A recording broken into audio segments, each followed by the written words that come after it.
now it should start. So, can you write extra bit? Yavuz Selim. Yavuz. Selim. Recording in progress. That comes from him. Sorry.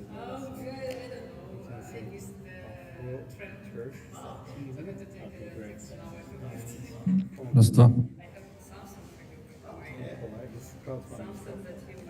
And it's found easy. Okay, great. I think we can anything in the Turkey, in the United States? Sure, of course. Yeah. Nice to meet you.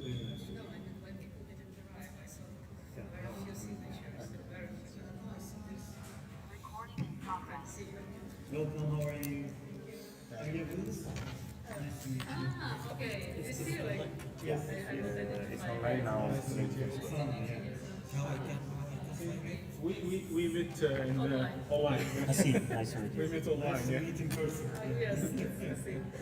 Now I realize How we can save it. okay, no, good. This is online now. I have checked. We are online. Where? You go to our channel.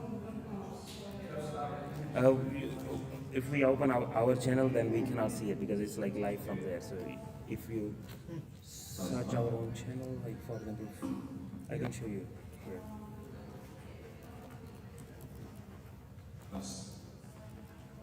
Yeah, it's shown here. Oh, we have to close the image from here because we don't want to audio input.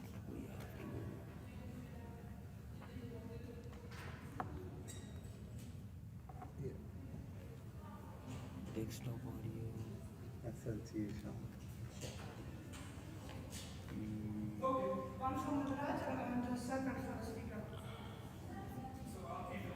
We have to remove this audio. Maybe locking.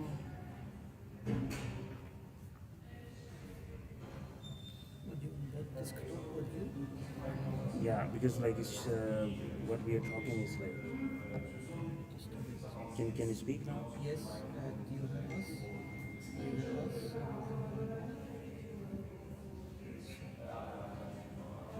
Well, it should be stopped. You have us?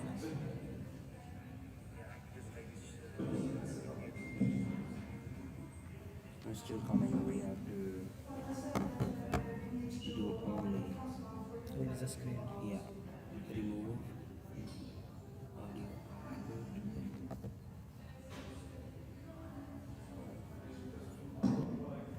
Now it's fine. Now we are only doing the screen. Since all is you. Yeah, I just sent it to you, yeah. One Instagram and one LinkedIn, so we can link to that as well.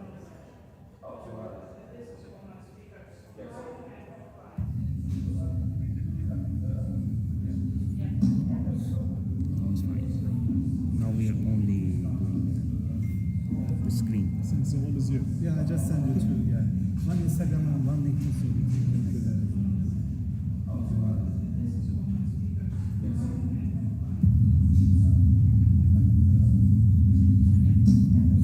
Now it's fine. Now we are only the screen. Since all is you. Yeah, I just sent it to you, yeah. One Instagram and one LinkedIn, so we can link to that as well.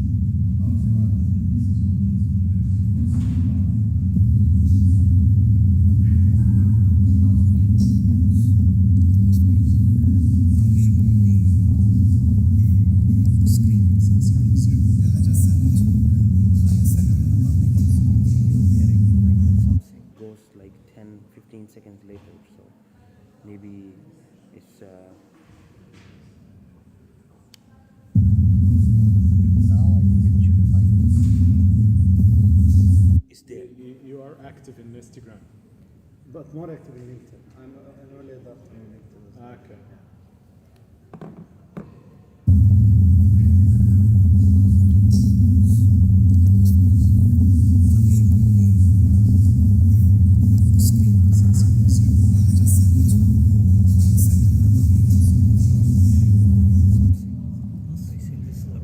Now because yeah, just like 10 15 seconds later, so maybe it's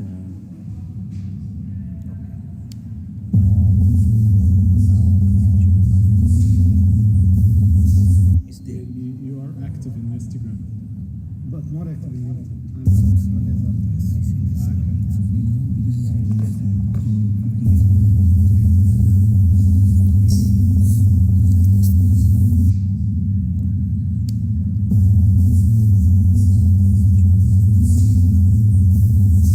Is there? You are active in Instagram. but more actively,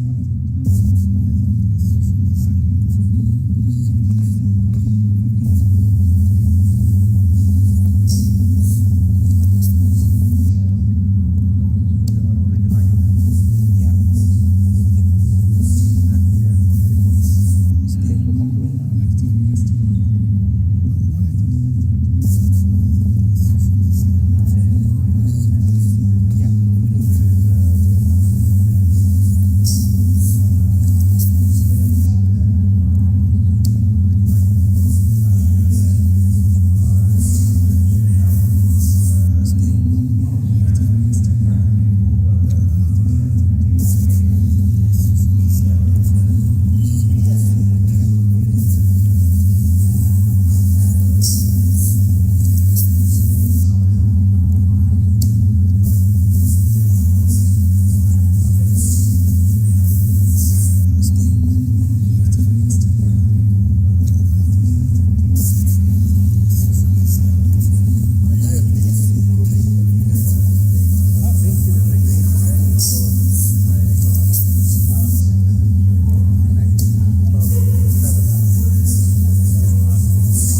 After 30,000 I cannot accept, so I only follow and then because it has limitations. Like here, I have many limitations.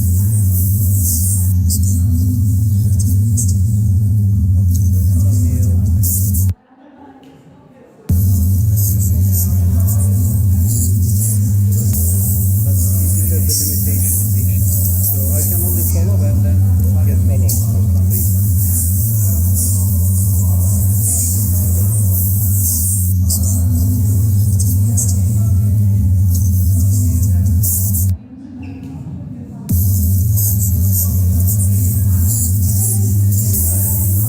Parayı da crowdfunding The company is opened in Istanbul Stock Exchange since 1976. So this investment holding behind it. It's very good in energy, renewable energy construction and finance.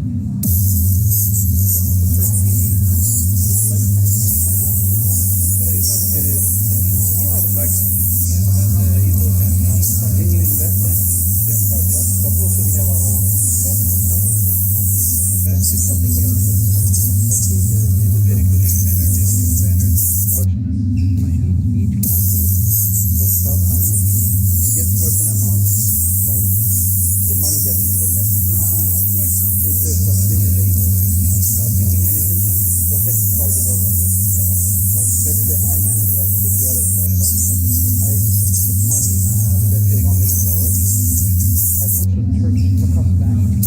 If your funding, you say my company is $10 million valuation and I'm collecting $2 million. If you can reach $2 million, then that money I deposit goes to you. If you cannot reach that goal, that money comes back to you. So you have certain, and then I get your spot rate. And then within the system, I can also sell the stock, your shares.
work for development of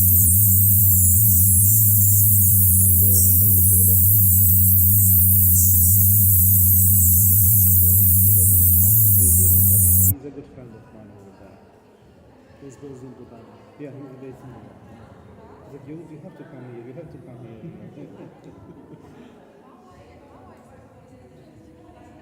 If it's You're based in Dubai as well? Abu Dhabi. Abu Abu Dhabi. Yeah, capital city. Okay. but if it's the boss and didn't know what to do.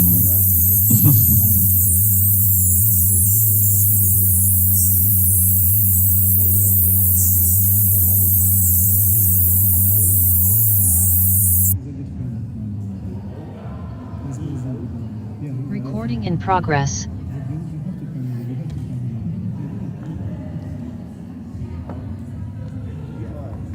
If it's You're based in Dubai as well?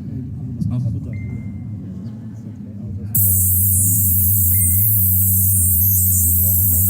but if it's the boss and didn't know what to do. I'm not so active in that, but I just mainly hosting, hiring. This is great.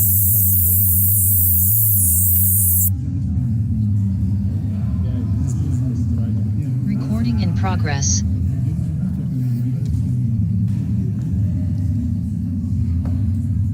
Even sometimes Japan is out for 2 years. I was out of Beijing for 2015.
Welcome, Professor Anna Kowalska-Pyzelska, the Dean of the Faculty of Management of Wrocław Tech.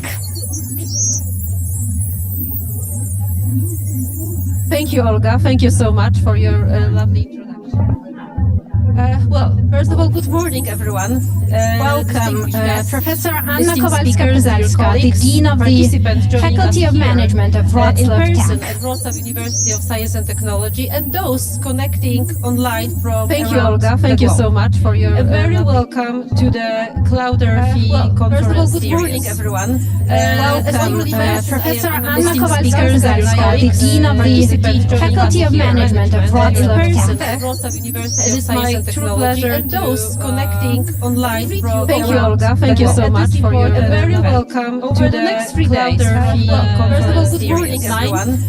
Welcome, Professor Anna listening Kowalska-Pyzelska, the Dean of the Faculty of Management of Wrocław Tech. for sustainable It is my education, true technology, pleasure integrating to, technology, online, education. Thank you, Olga. Thank you so much for your very event. welcome Over to the next 3 days, CloudEARTHi first of all, good series. morning, everyone. Welcome, Professor Anna Kowalska-Pyzelska, the Dean of the Faculty of Management of Wrocław Tech. for sustainable It is my education, true technology, pleasure to, integrating technology, online. Thank you, Olga. Thank you so much for this. Very welcome to the higher energy society. Our beautiful Professor Anna Kowalska-Pyzelska, the Dean of the Faculty of Management of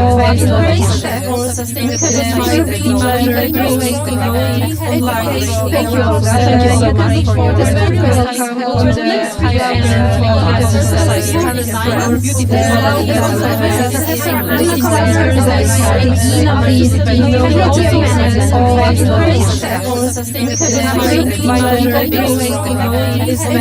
Thank you, Olga. Thank you so much for this. Very welcome to the higher energy society. Our beautiful Professor Anna Kowalska-Pyzelska, the Dean of the Faculty of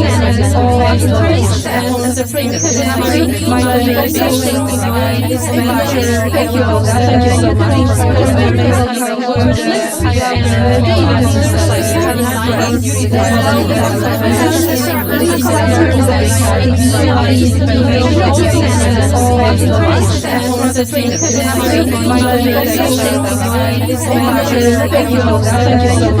Our beautiful Professor Anna Kowalska-Pyzelska, the Dean of the Faculty of Thank you, Olga. Thank you so much for this. Very welcome to the higher energy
Thank you.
invite all participants to take full advantage of this space to connect, collaborate, and create solutions that will move us towards a more sustainable, competitive, and inclusive Europe. Thank you for your attention and your commitment. Have a fruitful discussion and have a fruitful conference. Thank you. Thank you for joining us.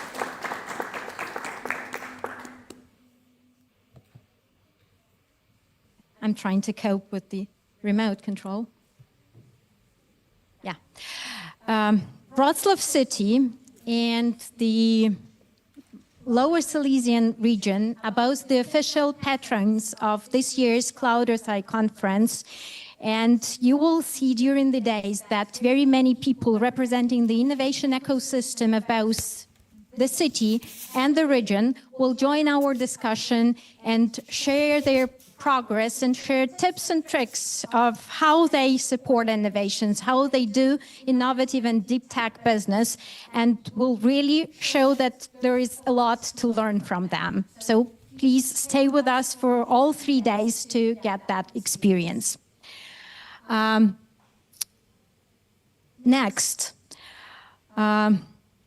Next speaker of ours is Dr. Michael Schäfer, the President of the Board of the European Innovation Council.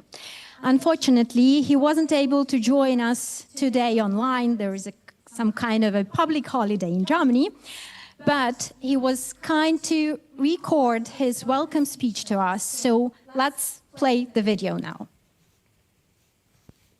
Thank you for inviting me to give an online keynote at this CloudEARTHi conference here in Wrocław on June 9-11. As its organizer at Kiev Academic University of Ukraine, Ukraine and the Faculty of Management of the Wrocław University of Science and Technology in Poland. And the conference main theme is innovation for a sustainable future, integrating technology, education, and cross-sector collaboration for a competitive economy and equitable society. Looking for the terms in call, it means it is a complex challenge.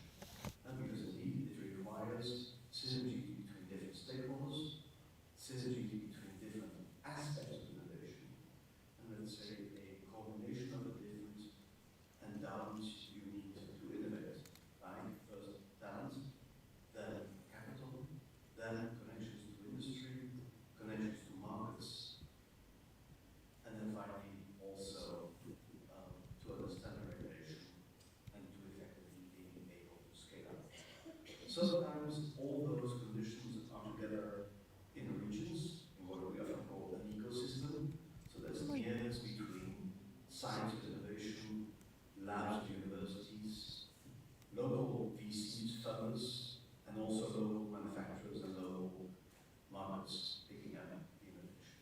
However, only few regions have all these endowments combined. So very often the ecosystem requires to work at a European level and to connect between different regions.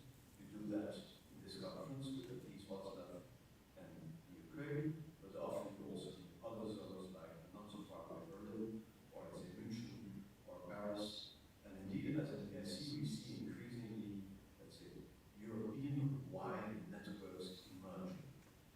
And that is quite important to create connectivity between ecosystems.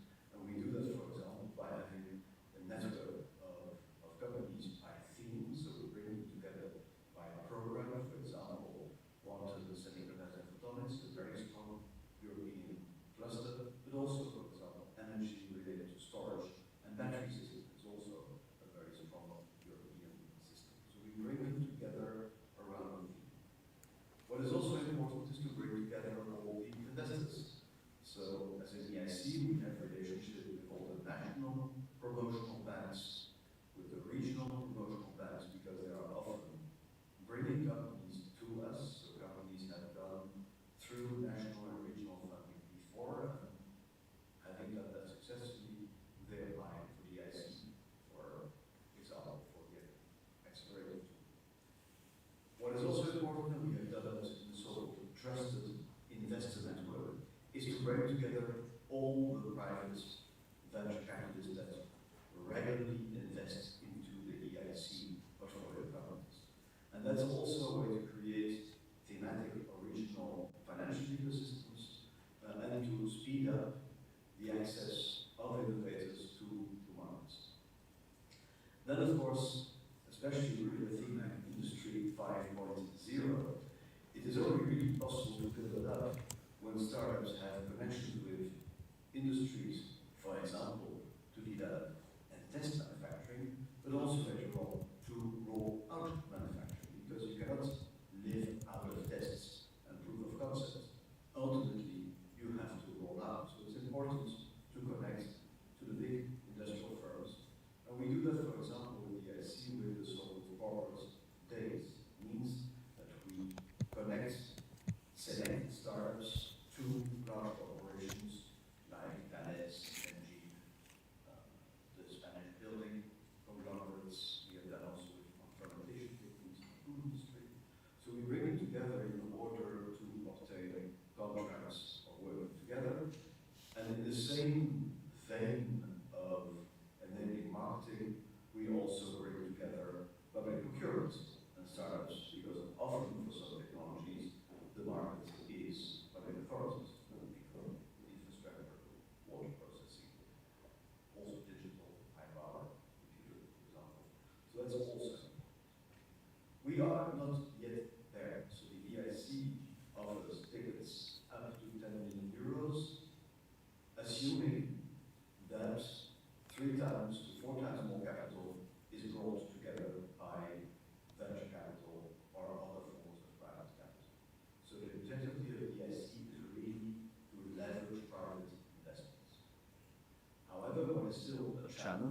is to go above the 10 million euros per ticket and to really scale up, something we do now with a recent instrument called STEP, which enables to invest for the European Commission up to 30 million euros, conditional to 5 times that investment being generated by private investors, of which 1 has to commit 20% of capital increase at the application of a proposal.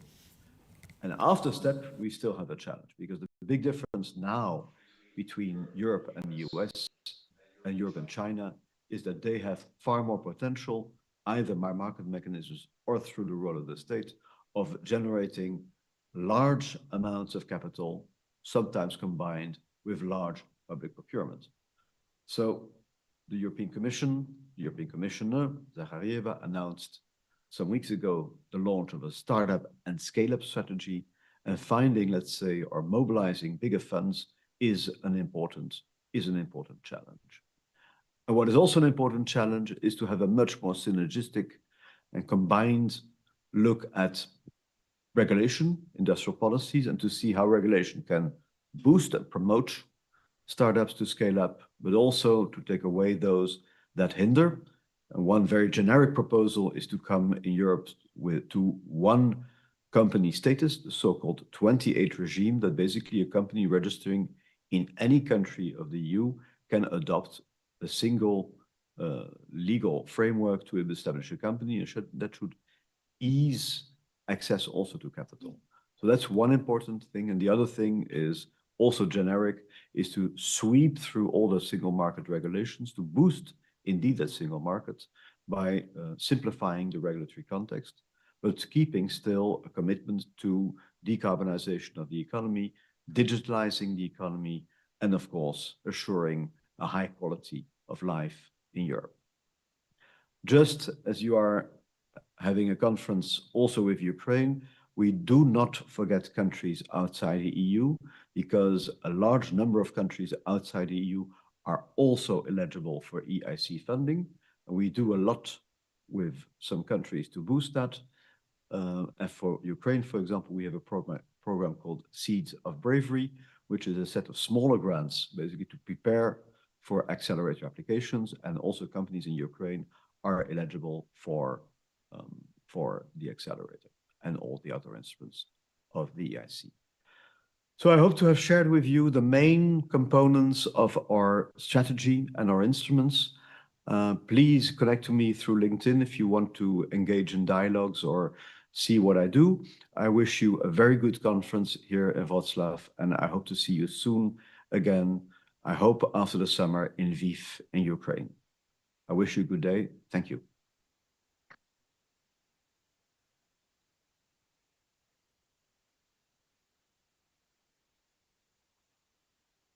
And now I would like to welcome Professor Alexandra Antoniuk, the Deputy Director of the Kyiv Academic University, and also the head of the, I never remember that by heart, the chair of the Scientific Committee of the National Council for Science and Technology Development in Ukraine.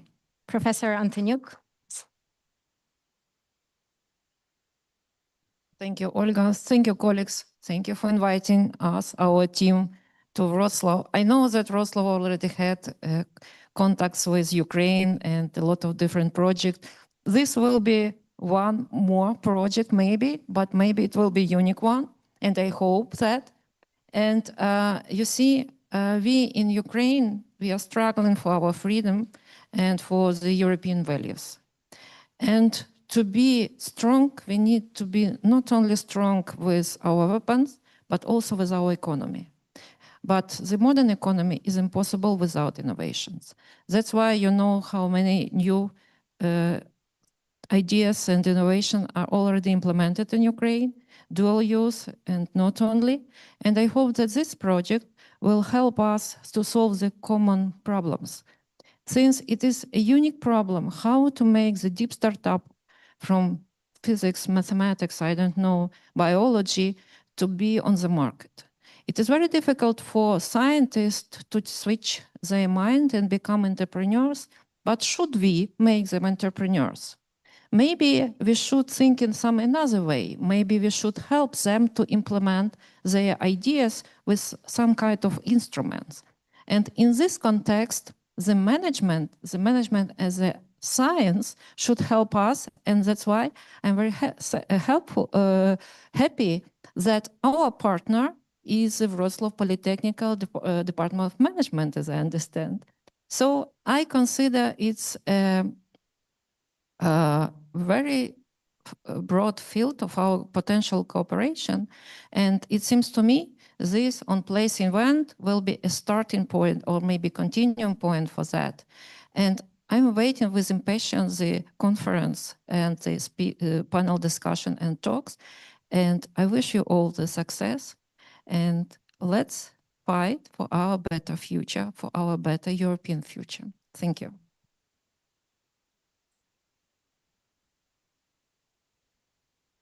And finally, let's hear from Dr. Tamer Abualam, the head of the CloudEARTHi Consortium, whose vision and whose energy made this whole event and the whole collaboration within the CloudEARTHi possible. Welcome. So thank you, Olga. First of all, it's my great pleasure to be here for two reasons. I think it's from the start of the Seed Plus, we insist to have our conference in Kiev. Unfortunately, for some reason, we couldn't make it. But again, we very much appreciate your welcoming to have the conference here, like co-organizing between Kiev and Poland. So this is my first thing to say, like really it's a pleasure. And of course, it's a great pleasure to see the consortium, the different project. We have 17 countries in this room. We have countries from Arab Emirates, from Turkey, from Europe, from North, from South. So this is a strong consortium. But I heard from time to time people, they are miss CloudEARTHi. So they pronounce it like CloudEARTHi or CloudEARTH. So what's CloudEARTHi? Actually, this is the three main component of CloudEARTHi. Cloud is cloud computation. So this is the deep technology part of our acronym. Earth is Earth. We take care of Earth. This is our core. This is the center word of our acronym. And I is innovation. So this is the three components that we are working with, like take care of our Earth through innovation and deep technology. And one of the most important components that will be presented during our day is, or our conference is actually the inclusivity and diversity. Because without inclusivity and diversity, we can't move. We need to include everyone, not only male and female, but we need to include underrepresented countries from developing countries. So we need to include them. We need to include people who are with disability or from underrepresented group. So this is actually our value. If you look at the program, it's called CloudEARTHi Conference and the Force Exchange Knowledge Workshop. So this is how it's unique conference. You will see during the conference, we have panel discussions, we have debate, we have people who are coming to present the problems, challenge that facing maybe policymaker, maybe industry, maybe academia. But also we have scientific sessions, which we are trying to address this panel discussions or this challenge. But also we have the workshop, the knowledge exchange workshop, where we try to make action. So actually we will bring this challenge to the workshop in order to find an action. So please, this is not scientific conference only. This is not a debate between policy and investors. No, it's something to do action. If you find a challenge that you are interested in, try to find colleagues from other partner institute and start to build the project in order to help us to solve this challenge. So thank you very much. I think I have to go through the program, right? Okay, so this is actually the program for today. I think I am the only person here, just stand between you and the coffee break. So after this, we will go for coffee break, right? Yeah, so we have coffee break. Photo first, okay. And then we have online elevator pitch. So this is from 11:30 to 11:40, like 10 minutes. And then we follow with the core panel discussion, which is venture capital. And this is, I have to say, this is one of the result of one of our projects, the Seed Plus projects. So we'll discuss how university can support and how the venture capital can support the ecosystem. Then lunch. Then we have two parallel sessions, and I would like to thank Olga. This is the first conference for us that we will have parallel sessions, and this reflects the increase of the number of the interest to the conference. And then we have like from 3 to 4:20, a workshop about navigating the green tech. And then from like break 10 minutes, and after that we will go to the second workshop about visualization and innovation of ecosystem. I think the day will end here for majority of you, and only the partner of CloudEARTHi will have after that some meetings related to the knowledge exchange. So thank you very much. Thank you. And now I'm inviting everyone to the front for the, right, here. If you can, don't run away. I know the coffee is calling you, but please first, we ask you all to come in front to take a group photo of the people who are present right now. Come, come, come.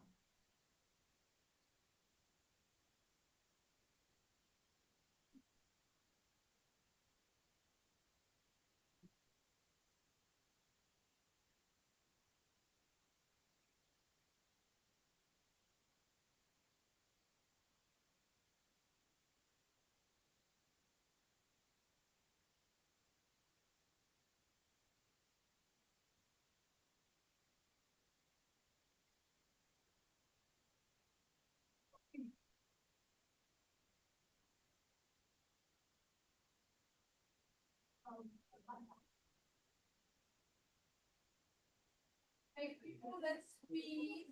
We're not going to have that wide like that. Oh, please. I'm not asking you to stand on the table.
Okay, so we can have another row.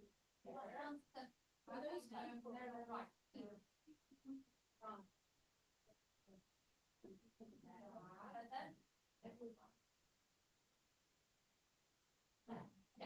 your life.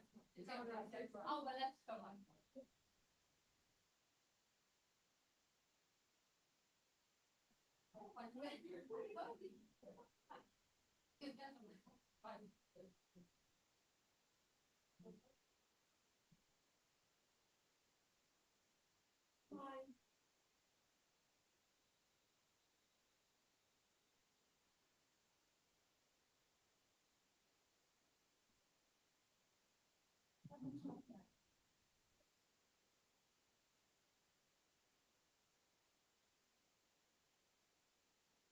Can you take a short video while we're saying, welcome to CloudEARTHi? You know, it's a little bit nice and you'll get lots of clicks. We all together say, welcome to CloudEARTHi. I'll tell you say 1, 2, 3. Welcome to CloudEARTHi.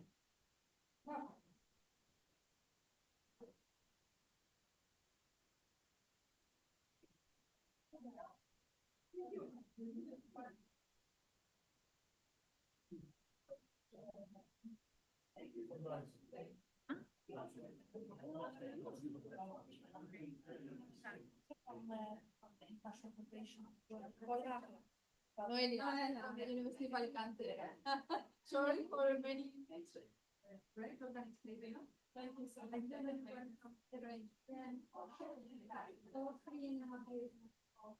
We have our from Spain. One is called Olga. So of course you make them. I can't pronounce the Spanish. The organization.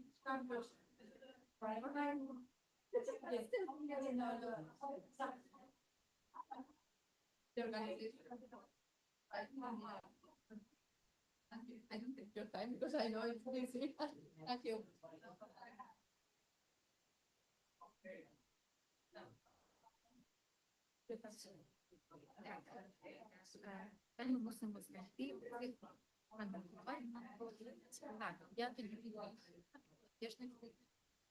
От є ж конф'юз. Хочу зібрати. Я подивилася, принаймні він прийняв моє запрошення.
Как-то связано.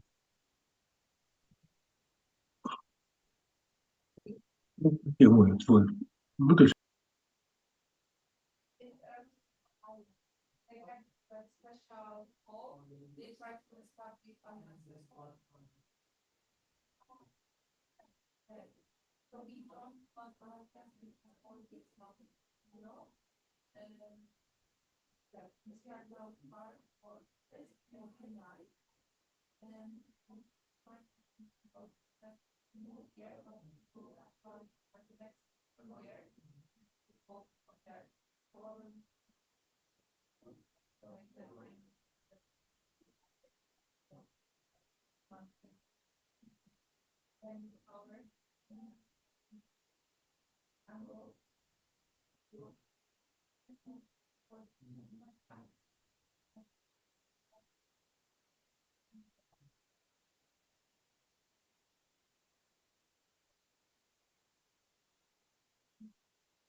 Если подключу, то я сейчас болтаю, там слышно.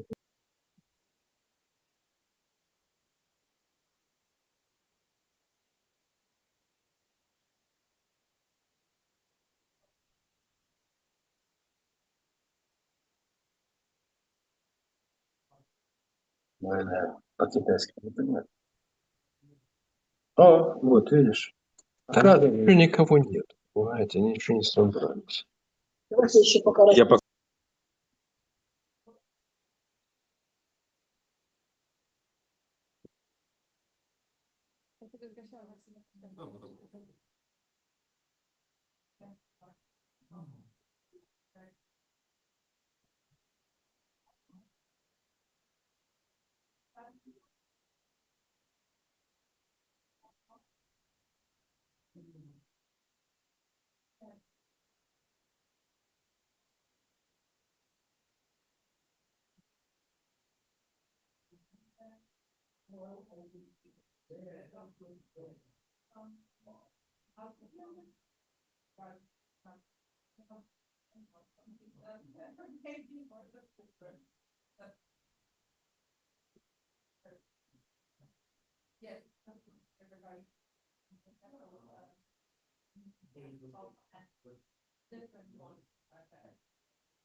You know, it was, we also, for, my sister was like,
я думаю, що десь всередині так. Ну, це так. Да.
Чи можете ви на вас наприклад фізичні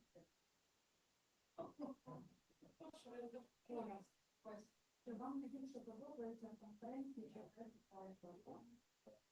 Як ви зможете допомогти планеті,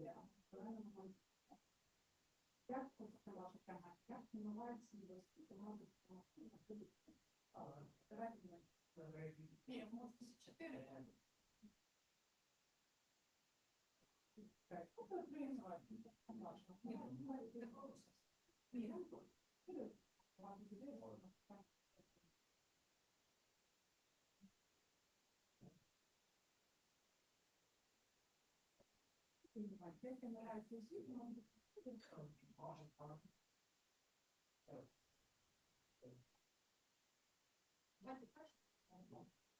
Що для вас означає стала робота в качестві?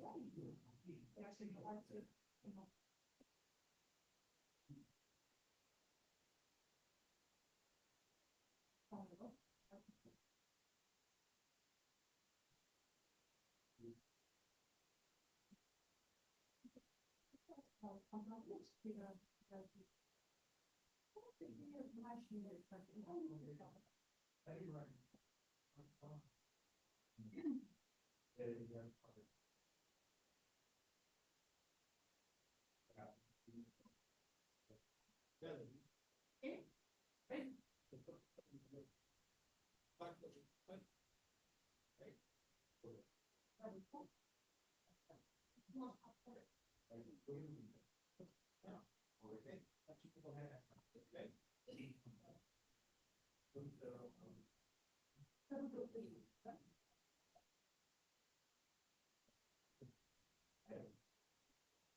Recording stopped.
Okay, so that now there's, yeah, yes, there's option to let the person change slides, but there's a problem that the window that is that that is of that presentation that is that has to be sorry. Ja, trzeba wybrać po prostu, nie wiem, prezentacje, które mają istnieje slajdy. To po prostu wtedy programu. Okay, so I'm again sorry. Okay. I've said today. So by sharing entire screen, person who can't slides, someone would need to change the sharing settings to share each presentation that needs to be presented. So to show another presentation, you need to stop sharing and share again. Pick another. Okay. It took me a very fast to describe something that is very. Okay. But I don't need it right now. I will need it after the launch. Okay. Okay.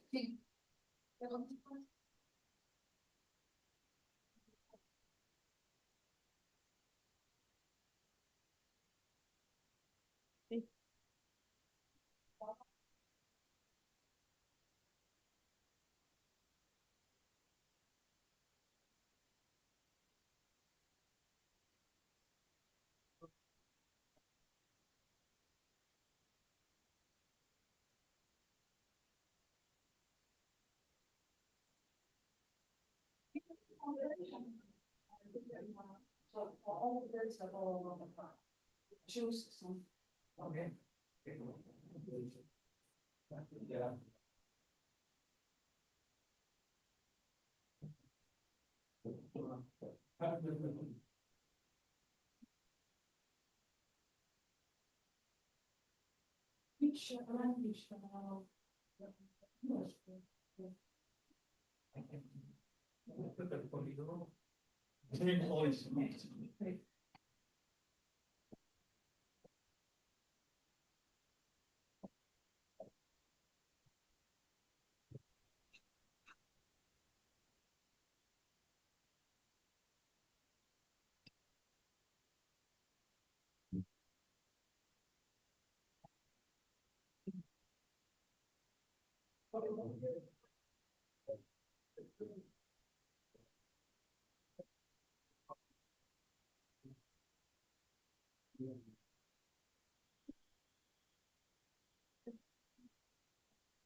I really be questions like age.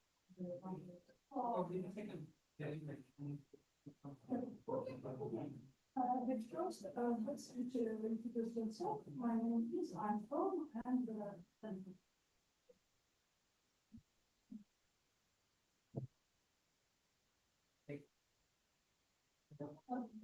So my name is Anton. I'm from Poland. I'm the manager of venture capital fund, one that already has company and the second start. Can you give one example of what an airplane that you can do? Yes. So in our service fund, we have invested company called C, a great example how the business and the sustainability can go together and grow along. Food Speak, a marketplace where restaurants and shops can offer food that is going to be expired soon and probably go away. We offer such a solution with a lower price to more than 1 month giving up. So we are very happy with the company that makes a lot of money for us and the other ways.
I'm from company.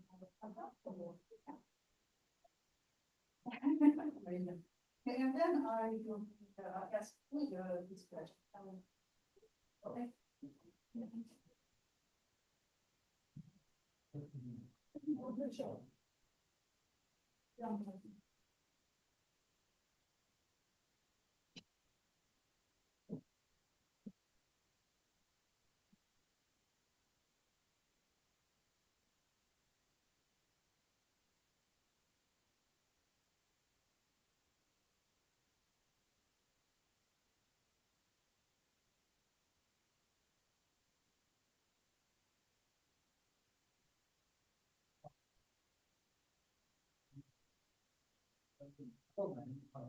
I'm looking for the pipeline. I'm from all. What else is do to do it in the I research in the field of artificial intelligence, and nowadays there's lots of really large language models, but not only the training, also the influencing the user of models needs a lot of technology. So, in my opinion, I should have some kind of visibility to not only see, okay, I have a amount of hours to use or students at those, but also to see, okay, what is my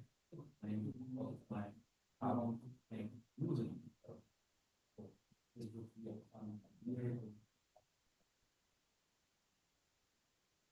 more sustainable usage.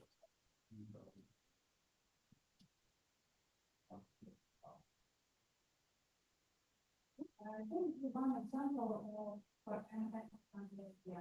Yeah.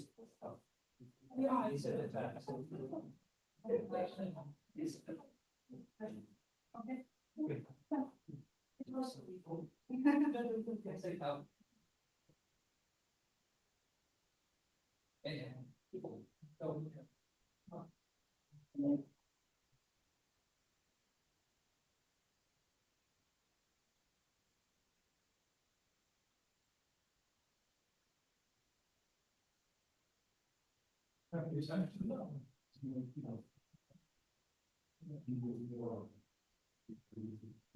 Distance. Distance.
as a whole, so, I mean, I'm from, and then.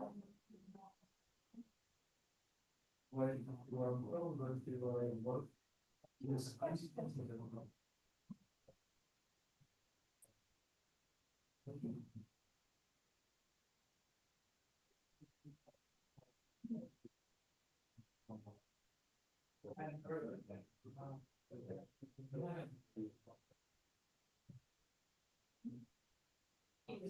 Yeah.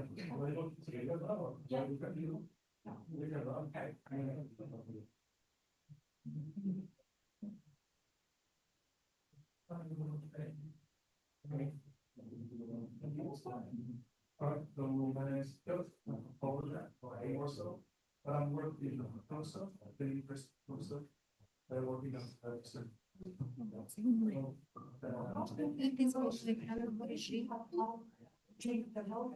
Я просто тут сама перевіряю виконавцю.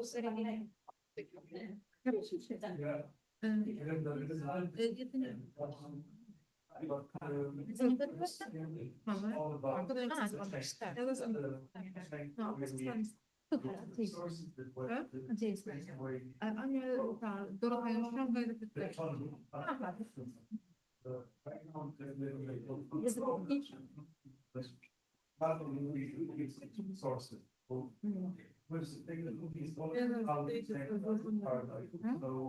in that sense, innovation and any source of education can change the way we approach. Оце де така опитувальник мета. І теорійних там досліджень.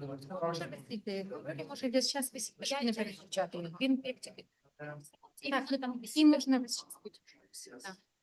Тобто це до все, ну, ланч, так. One example of change where we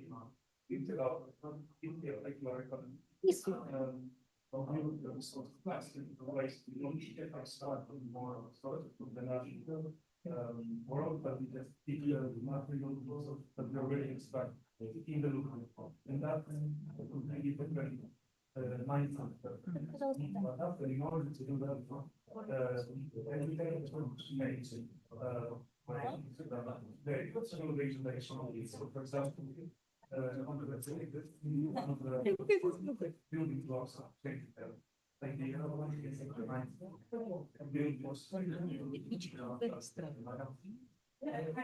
Я можу просто на кізі якийсь. Вже?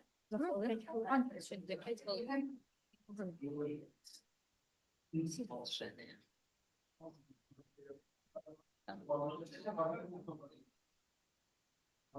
Столики трошки далеко.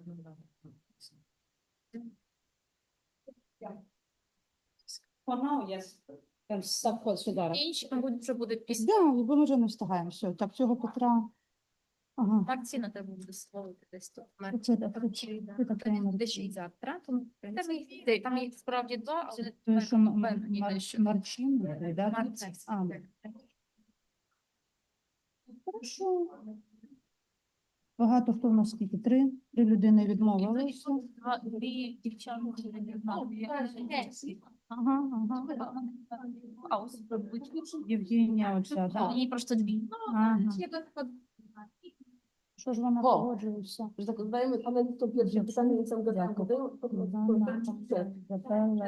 Ну, бачите, бо так Ага, ось що є цей Марчин, це що нижній, так? Треба верхній. Вже як кнопочки було. А ну вже на мене. Я тільки спини бачила. Що? Хорошо, як він виглядає?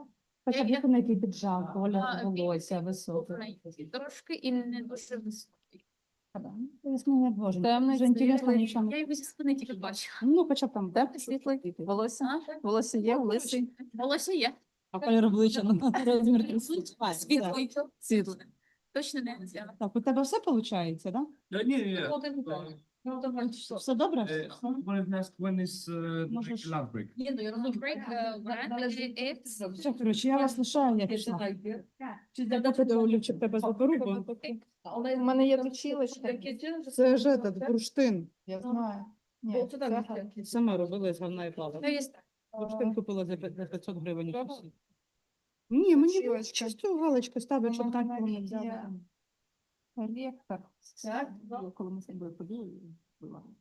А, з Петечкою? Так. З Петечкою? Так, я тобі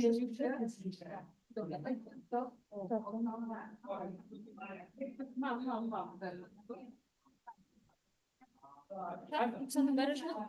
То не знаю.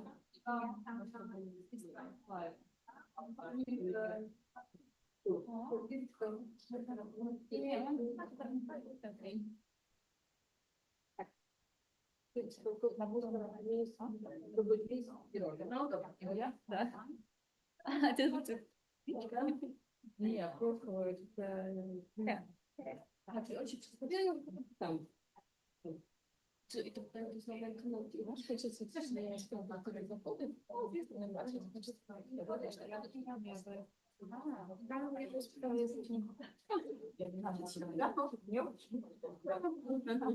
що Jak statek jeszcze nie poszedł do płatności, to oni są w stanie kartę przyjąć. W razie czego? До речі, треба галіться. Podstawiam go, bo ja powiedziałabym, że już poszedł, wiesz, tam mrugałam okiem mocno przy tym, ale podstawiam go mimo wszystko, no, bo powiedziałam, że mogą mi widzieć tej płatności jeszcze przez kilka dni, no bo wiadomo. Także, no... Chcesz, żebym zapytali kamera? Tak. Już to zapytaj, czy poszedł do płatności może. To tyle. Wiesz, ja widzę tą całą rozmowę, tak? No. I ostatnio on pisał do tego pana z działu finansów. Piątek, prosił, ale nie mam odpowiedzi żadnej. Dobra. No bo nie, żeby 2 razy nie prosili, nie? To bez sensu. Dobra, zostawiamy sprawę. Hala stulecia czeka na was? Od 19 dzisiaj czekają. To wiesz, no tam aż przyjdziemy, nie? Po prostu. Ja sobie jedną wodę zabrałam, to brakuje dla jednego. Aha. Dobrze, to teraz Ja? Tak, cześć. Cześć. Słuchajcie, czy ja mam pytanie? Tak. Ja nie pytają, nie było tam nie żadnego wegańskiej potrawy, ale zrobię. Będzie było angielski wegański, no to są bierzemy. Tam się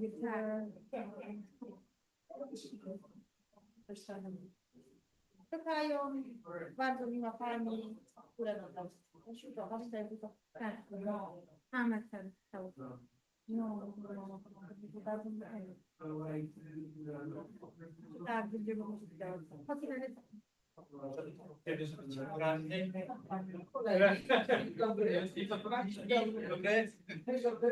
Teraz mam waszą kolejność. Nasze też. Stronkiewicz. Link tak się.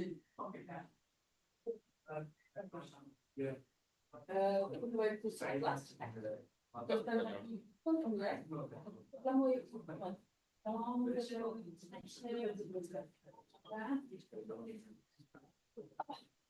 Proszę pomóc. Teoretycznie godzina. 40. A, ważne. Specjalnie 11.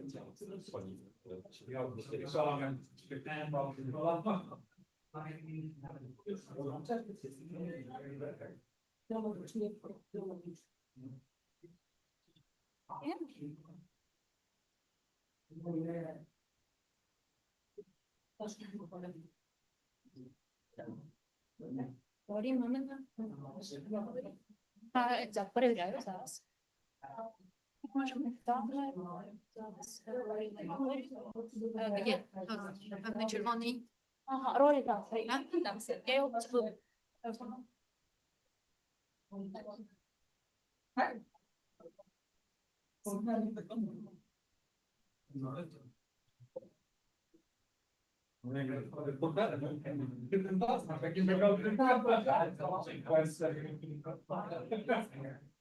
Ольга, Олександр Борисович, він знає, як йдуть, не можу.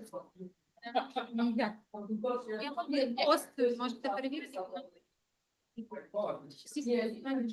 Всі решти. Да.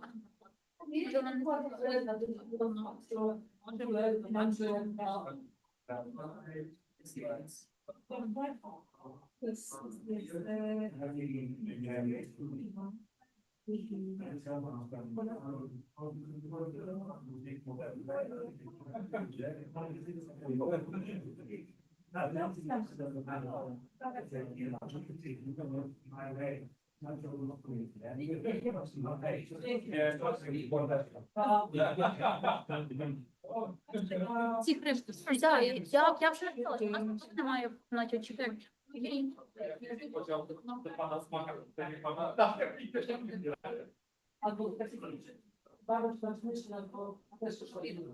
Лікс? А я в мене немає лікс. Звідки? Я Олександр Борис, ви з Олександр Борисовна питаєте? Немає наче лінк і все, я зрозуміла, так. Да. Так, посилання в мене є, зараз я подивлюся. Да. Все, добре.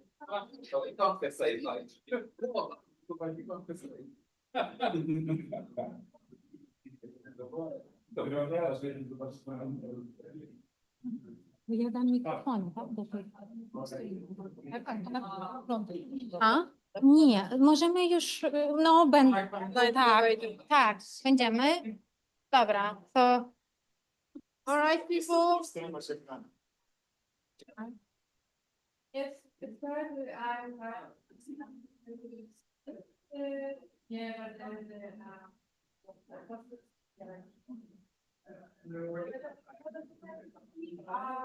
Będziemy mieć taką jedną prezentację.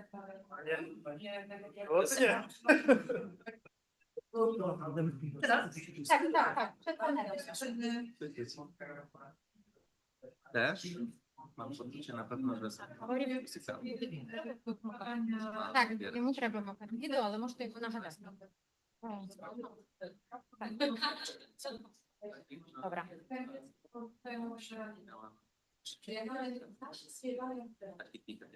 Okay, so shall we continue our day with the panel discussion on venture capital as a potentially efficient source of finance for startups, especially deep tech startups, especially those coming from the academic environment.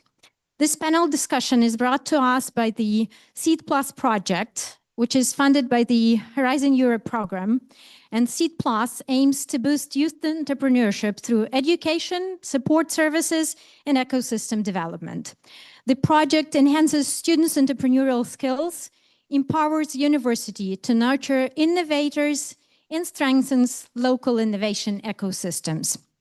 In Ukraine, Seed Plus partner, Kyiv Academic University, have been working closely with the Academ City Startup School, a pilot project which was mentioned earlier today by Oksana Berezhna from the Ministry of Education of Ukraine. This is the pilot project of the ministry, which aims to develop a national network of startup schools, incubators, and accelerators based at higher education and research institutions. In April, the Academ City Startup School held the Mohila Open Hackathon Be First, which united and identified promising academic, not yet startups, but at least entrepreneurial teams and startups to be, led by students and early career researchers. Let's take a look at the pictures from the top teams selected during the event.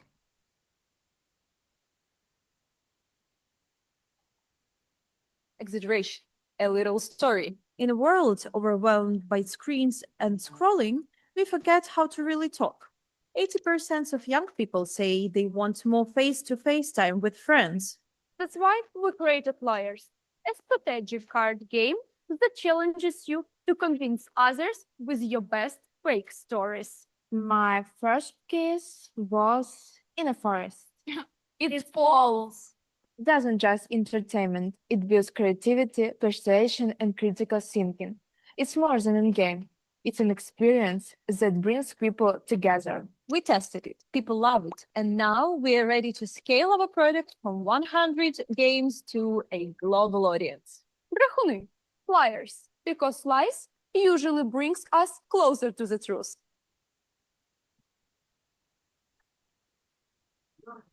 Mikola Kораблев, and today I present you our startup Exact OptiRoad, a service to create personalized vacations that fulfill the expectations. The problem we are solving is familiar to every one of you. When you plan a vacation in a new city, it is very hard to simply choose places to visit that are most interesting for you. Also, you need to plan a route, stay within the budget, and take into account other special needs. Due to our proprietary mathematical models, we are able to automatically account for all of that during vacation planning and provide the customer with extensive planning functionality in a user-friendly interface. Here is our prototype for creating walking tourist routes in Kyiv city center. In menu on the left, the user can enter his or her preferences. In menu on the right, general information about the trip. All that remains is to click Build a Route and go for a walk around Kyiv. Our team consists of researchers and developers from various Ukrainian institutes, and we are hard at work to further enrich the functionality of the service. Thank you very much for your attention. If you got interested, please reach out. We propose a solution.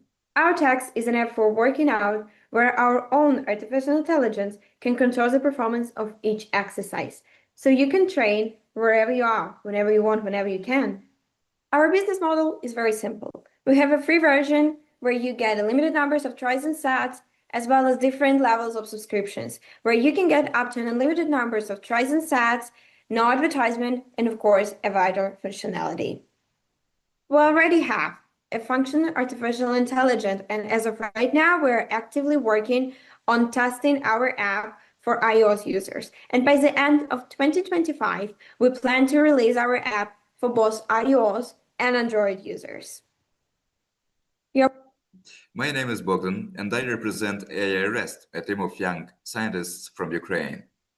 Did you know that in Ukraine, 15 million people meet the criteria for PTSD, but only 25,000 have the diagnosis?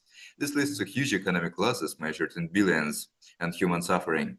Early automatic screening may help to solve the problem and decrease treatment costs. AI Rest is unique due to the combination of voice, facial expressions, and attention analysis. We introduce a revolutionary, scientifically based objective metric for tracking the dynamics of the mental condition. The scope of usage is aimed on governmental and private psychiatric facilities, as well as for private use. We are beginning data collection, and we plan to complete our product till the end of this year. Our achievements confirm our potential, and we actively collaborate with leading institutions. We are looking for partners for grant application, experts, and funding. Let's revolutionize the world of mental health diagnostics together. Victoria Isniewska. I'm presenting sewage sludge treatment line, LUMO, developed by LLC Agrodar that transforms sludge into safe organic mineral soil. Across Europe, over 6 million tons of sewage sludge are generated each year, polluting land and groundwater with heavy metals and chemicals. Our technology mimics nature, but 250 times faster without any chemicals. It eliminates pathogens, reduces treatment time, and cuts sludge fields by up to 90%. A comparison of several key indicators of our technology with main existing sludge treatment technologies reveals the superiority of our LUMO. LUMO is cost-efficient, eco-friendly, and creates an organic fertilizer. With a 41 billion TAM and return on investment 990%, it's the right time to scale LUMO in municipal and production wastewater plants. We are raising €650,000 to complete testing and launching LUMO into production. Imagine a single space where businesses, students, and mentors do not just connect, but co-create, innovate, and grow together. Hello, my name is Nastya, and our team is building Plan A, Ukraine's first multi-sided club designed to develop startup culture and sustainable entrepreneurship through the power of education and connections. It's a common thing for students to have a lot of time, desire, and plenty of thriving business ideas. But when it comes to develop a startup, it's always lack of resources and expertise. So Plan A is designed to solve this problem because we offer real-world education, team building opportunities, and access to expertise of mentors and investors, and that's all in one place. Plan A isn't a backup, it's where ideas begin. Join us. And architects, and we have created an advanced digital tool designed to evaluate the user comfort and sustainability of buildings in specific local climates. European countries have recently adopted building standards that not only focus on energy efficiency, but also prioritize user comfort, sustainability, and eco-friendly construction practices. Performing these analyses can be highly complex, so we've automated the process and made it accessible via the cloud. Now, project evaluations for new buildings can be completed within seconds for any location. Scandi, a Ukrainian manufacturer of modular homes, is already benefiting from Radar.House. In 2024, the global market for nearly zero-energy buildings was valued at $43.5 billion, and it's projected to grow to $167.9 billion by 2032, reflecting of 18.4%. We are actively seeking partners, developers, venture investors, and producers of LiDAR. We are pleased to present our project. Accurate, personalized forecasting of diseases such as cardiovascular conditions, cancer, and diabetes is one of the most urgent challenges in modern medicine, especially for aging populations. Our solution is a digital, AI-powered tool that predicts individual risks of morbidity and mortality, using not only medical images, but also text from medical records and deep ECG analysis. We were inspired by the work of our British colleagues, who demonstrated that this approach is both feasible and effective.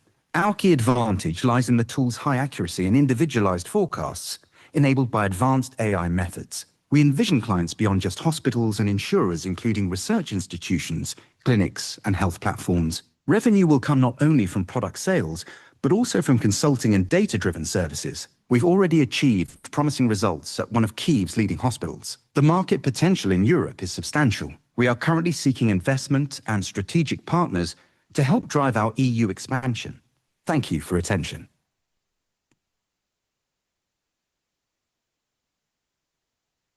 Hi, we're the Hydrogen Ukraine team.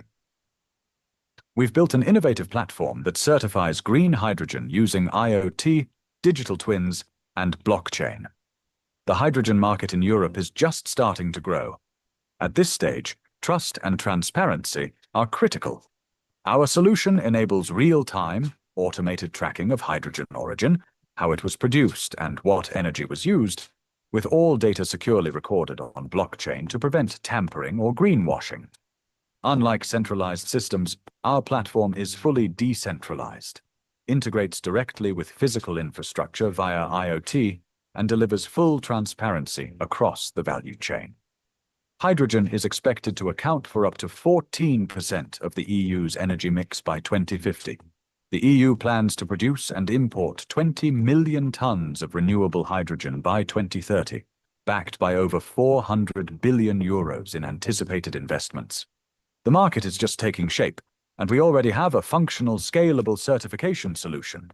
We've completed a successful proof of concept, tested our prototype at an operational solar-powered hydrogen facility, and are now ready to move into the next stages of technological development and deployment.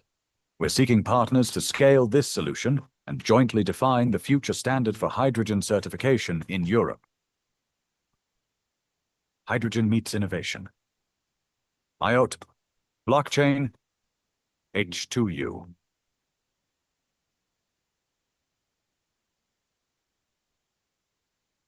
You can check these and other pitch decks of the startups we mentor, and the whole CloudEARTHi team mentors via the QR code, or just reach out to me. And the Seed Plus project recently has worked on the feasibility study to explore the possibility of launching a venture capital fund based at the university ecosystem to support deep tech and science-based startups. We invited representatives of the deep tech and science-oriented venture funds and startup accelerators to bring this discussion to the field of the CloudEARTHi conference. Please welcome the panelists of our first talk, Is Venture Capital an Option for Academia-Based Innovation Ecosystems? We are honored to have Anna Górecka moderating this discussion. Frankly saying, when I first met Anna at the Fields of the Deep Tech Talent Days in Warsaw, and I saw her passion in supporting deep tech and startups and all the work we do, I immediately started thinking about any joint initiative we could do together. And when we were planning this whole CloudEARTHi program and we came up with this venture capital discussion, Anna was my first thought to invite to moderate that. And thank you so much for agreeing. For a decade, Anna has played a key role in developing this innovation ecosystem at Wrocław Tech and wider in Wrocław. She is the co-author of the several acceleration programs, one of which is Grow Up Tech. She also is an expert on entrepreneurship for OECD and is a co-initiator of different programs which support women-led entrepreneurship, namely the Tech Heroes. She's a member of the advisory team on entrepreneurship to the mayor of Wrocław, manages multiple entrepreneurship international projects funded by the European Institute of Innovation and Technology. So no one will disagree that she's a perfect fit for this talk. Anna, welcome, and the floor is yours. Thank you, Olga. A little bit exaggeration, but still thank you, yeah. Good morning, everyone. Welcome to this panel discussion, very important. Is venture capital an option for academia-based innovation ecosystem? As Olga said, I work at Wrocław University of Science and Technology. I am the head of the incubator. And today we'll uncover, can venture capital help universities turn science into a real business? Today we have great investors who help startups across Europe. And let's begin with a brief round of introduction. I would like to invite each of our panelists to briefly introduce themselves. And let's start with Paweł Florkiewicz. Thank you.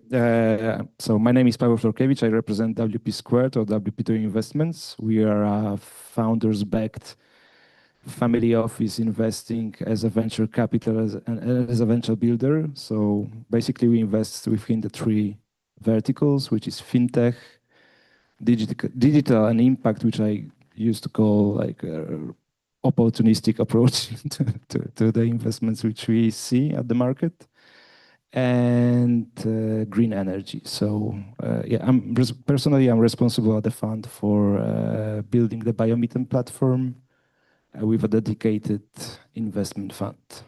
Thank you.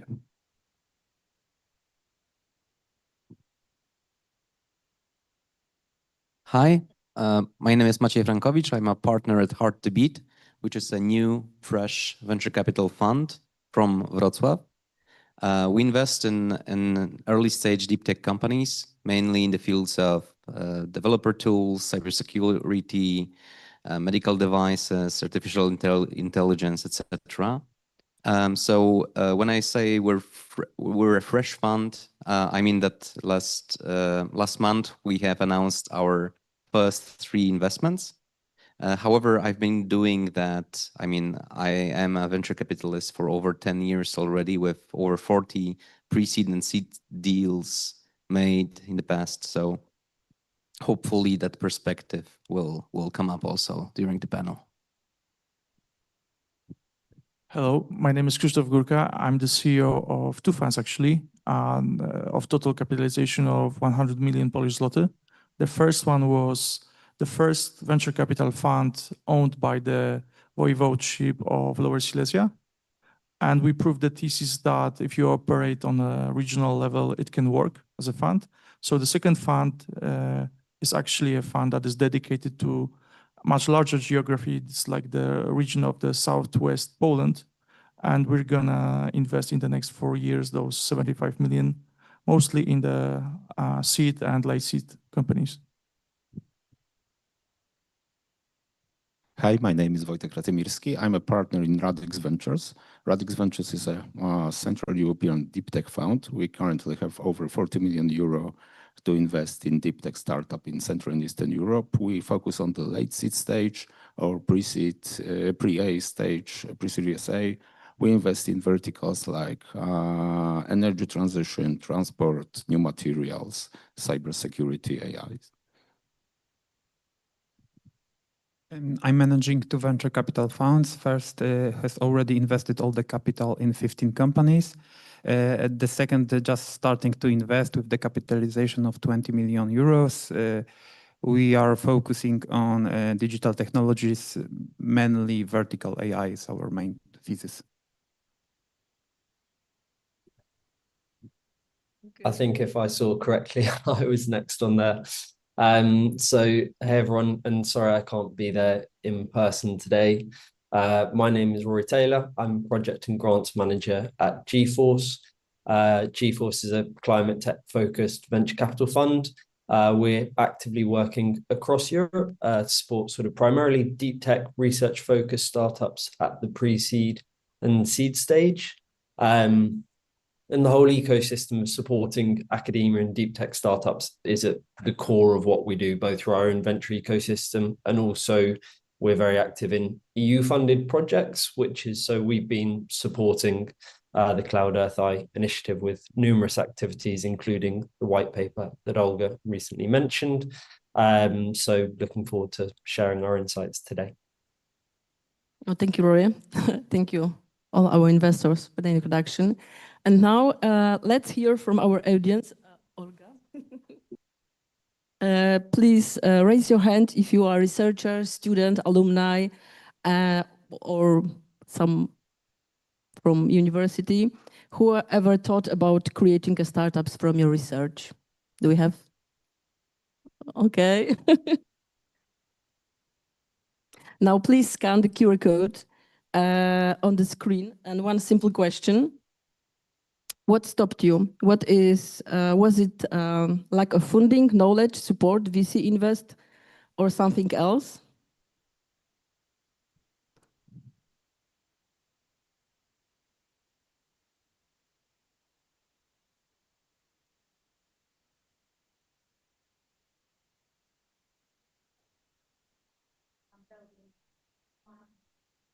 Okay, you have an opportunity to vote anonymously there, so no need to register or anything.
Did not start our own.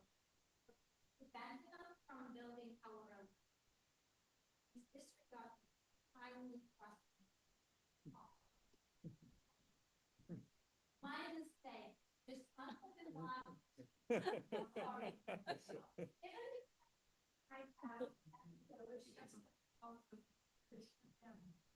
guys see the right one. So what prevented you from starting a business? You can vote on, and we can probably proceed. The opinion of the panel.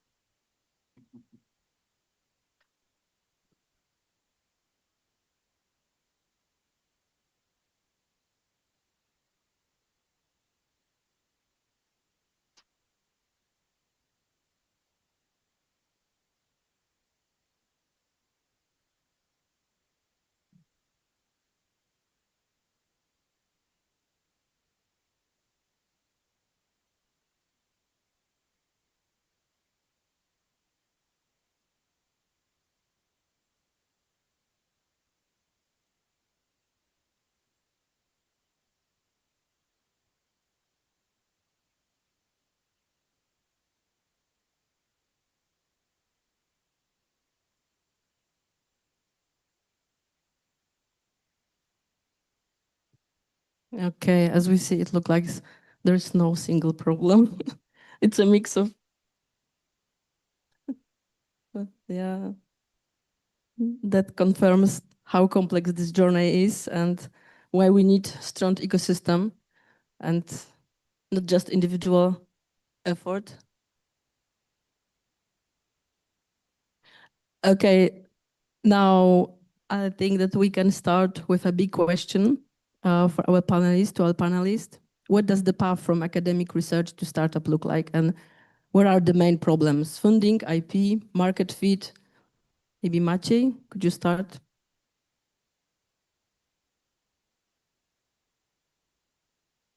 Right. So if you ask how typically, at least in Poland, the path looks like, I would say that typically the researcher drops out from academia, then start his own company and raises capital. So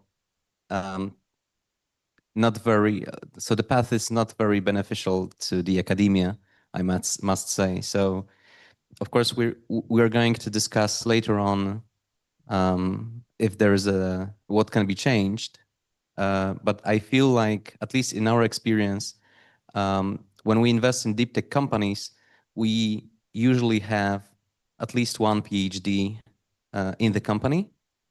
And I didn't have any single investment which is somehow a spin-off from academia. All of those researchers, of course, they have begun their scientific journey at some university, but they drop out. I wouldn't say there's anything especially lacking in the ecosystem. I think we have all the cards, but definitely if you try to show a path which is typical, it is that those researchers spin out of academia at some point. So it is interesting to look for the answers. Why is that? Krzysztof, you work closely with early stage teams. Could you tell us something about your experience?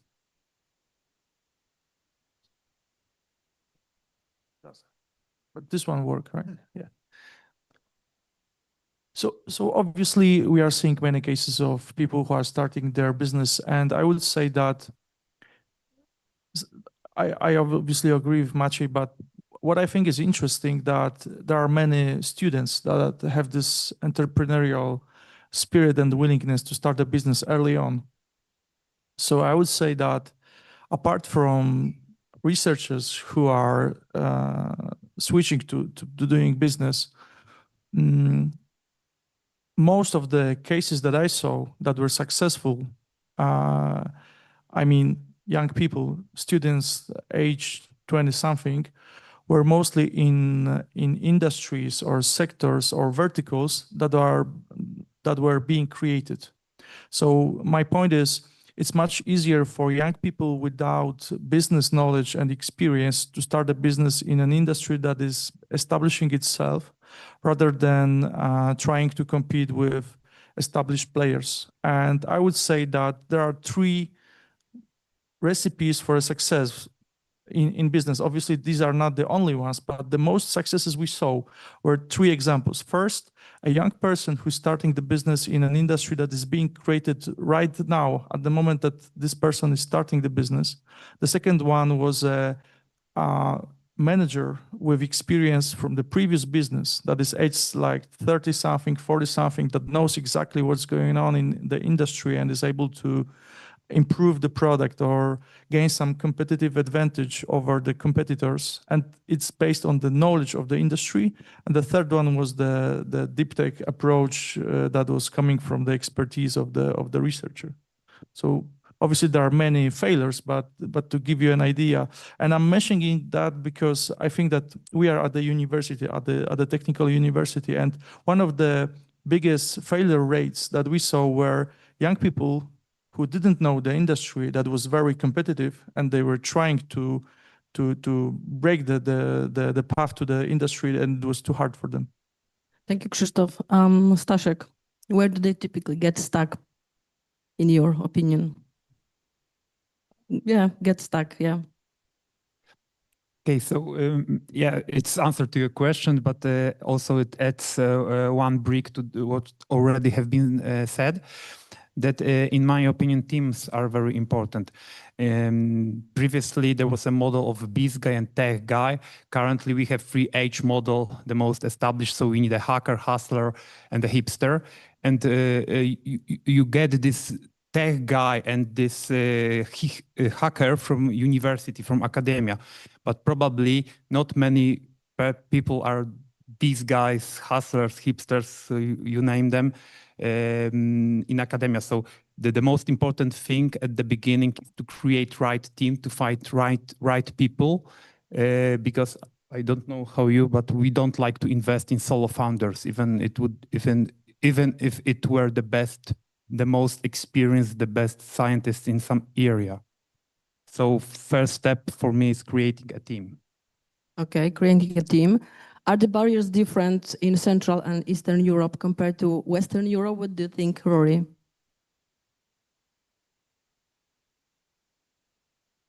Oh, sorry, I was just a second to get off mic there. Yes, I mean, I think the first comment from Maciej was super interesting for me because obviously GeForce, we invest across Europe and in the States as well. And of the over half of our portfolio, sort of academic background, largely all focusing around deep tech, and a good chunk of them are spin-outs. And sort of when we have our initial sort of deal flow conversations, when we're talking to them, even when we're getting them on board, a core part of that is discussing sort of the licensing arrangements or the IP agreements that they have with their universities and how we can manage that. Because I think from what we see, the university ecosystem for supporting founders in the US, in the UK, where we have a number of founders, etc., I think is slightly more supportive. So it's easier to create your own startup within that ecosystem. You don't have to sort of cut that link entirely in order to take that approach. And I mean, I'm not sure if it was the word cloud exercise, I think, was so interesting for me, at least, kind of, again, coming from the EU project side of things, where I think the key takeaways I saw, as you said, it's completely diverse, but they're tended towards a mindset piece, sort of whether it's kind of the lack of ideas or being sufficiently open-minded to engage with it, having the team, the funding, the guidance, etc. All of these things are, I think, from the EU project side, what CloudEARTHi is all about. These are the things that we're trying to encourage and to put in place. Which in some of the, if we use kind of EU terminology, the stronger innovator countries, a lot of that is already in place in some of these more established institutions. So I think that's probably one of the bigger differences. And then the other thing, just to mention from our side, that we see as well quite a lot of is, I think, particularly with founders that are coming from an academic background, in the deep tech space, there can be the risk that the science is very breakthrough and amazing, and therefore it can be seen as a solution to an incredibly broad range of applications. But I think as a founder, maintaining focus is so important, and it's something that we sort of see regularly in our portfolio. It's very important to have awareness of the full market and the opportunities that are out there, but especially at sort of the start of that founder journey, understanding what your specific niche that you're going to target is, trying to dominate that area and then expanding, is, I think, something that we find really, really important, and that we help to try and guide our startup founders on as well. Thank you, Rory. Paweł, from your perspective, what makes a university startup investable? What do you need to see before investing? A plan and a willingness. I mean, we've seen what are the problems which you mentioned. Yes, that you have no guidance. While we as investors, we are looking for solutions to the real world problems. So when we are looking at the ideas which originate from the universities, we obviously try to remember that as a scientist, as a researcher, you are curiosity driven. Yes, you have this upper, let's say, goal, which is a public good, yes, or public benefit. But at the same time, I think that when you want to reach out to any investment fund, you have to remember that we are looking for scalable solutions. Yes, so we will not be interested in sharing your passion around things which cannot be commercialized. And I think it's like we have to be honest with that. Yes, that like as investors, we should be more careful in listening to your needs, to your perspectives, to better understand what is your goal, yes, and how we can combine your perspective with our willingness to make money, yes, to just multiply the money from the investors who trusted us. And sometimes these are also public money, yes. And I don't see, I mean, it can sound like there is a conflict in between these two perspectives, but in fact there isn't, yes. We just have to find a common ground to better understand why you are making some research, why you are trying to solve some problem. And then together we can try to answer the question, is there a part of this research or this hustle which can be transformed into scalable solutions which will prove its market value, yes? That's something we can do together, I think. Wojciech, what do you need to see before writing a first check? Well, it's always being said that we in VC, we invest in people, we invest in teams. So like referring to what Staszek said, well, what is important to have is to have a versatile team. And well, often when we speak with researchers, they are very, very product oriented, or they spend their life, they're dedicated a lot of time on developing the solution, the IP. But well, quite often they spend almost their entire career on the university. So it's pretty normal that, well, quite often they do not have like business connections. They do not have like good overview on the market. Well, in my perspective, as you said, we almost always have a PhD in the teams we invest in, but we love to see also a business-oriented person, someone who came from the business, a practitioner with a good overview on the market and not only being oriented on the product. So maybe some advice where to find this kind of person, business-oriented, especially when you're a scientist. We should find them at the universities also, yes. Yeah, well, I can tell only from our practice. This is like in our, like I think one of the most successful startups from our previous fund is a company listed on the Polish stock exchange. It's called Noctiluca, and it was founded by the group of scientists from Torin University, from chemistry faculty. And well, in one moment of their career, they decided that they want to go outside of the university, start the business.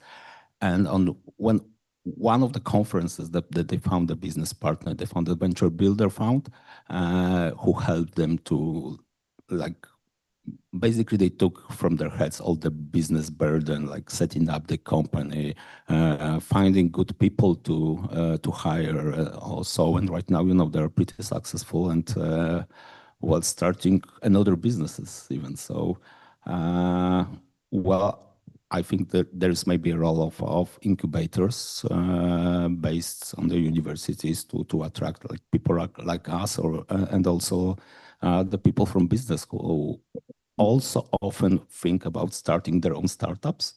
They have like business skill, but not necessarily they have like product skill or research skills. So maybe this is the way. Thank you for these tips. And Rory, what helps you make this decision? I think from our side, there are a couple of things which, I mean, obviously we're looking for technical excellence as a climate fund. We're looking for startups that we think can have a tangible impact and impact at scale. But beyond those, I think the other things which we always basically in our investment committees come up as points of conversation. And this is tied to what a couple of the other panelists have said in terms of the team. I think a massive thing for us is how coachable the team is. So I think we're very aware that it's incredibly difficult to find the perfect team, particularly at the outset. If you're a first-time founder, if you've been ingrained in sort of the world of academia, getting that exposure and building the perfect team is very difficult.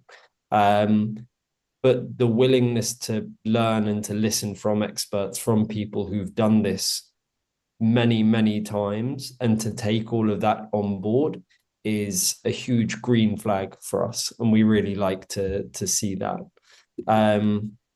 The other thing which we always look for, I think, is some kind of traction with the market.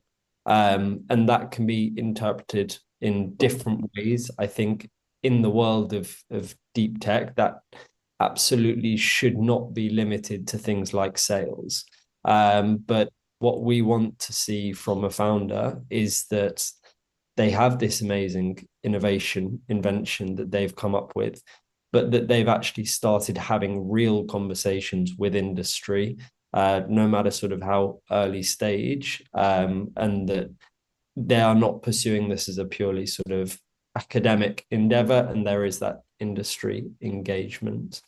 The other thing which I did just want to say as well, going back to your previous question, I think it was a Wojciech, but I can't remember who it was to, on where to find the business side team members. I think participation in activities like this conference, in other conferences, in incubator acceleration programs, etc. There are so many out there that are targeted, particularly at deep tech founders, at scientific founders, etc.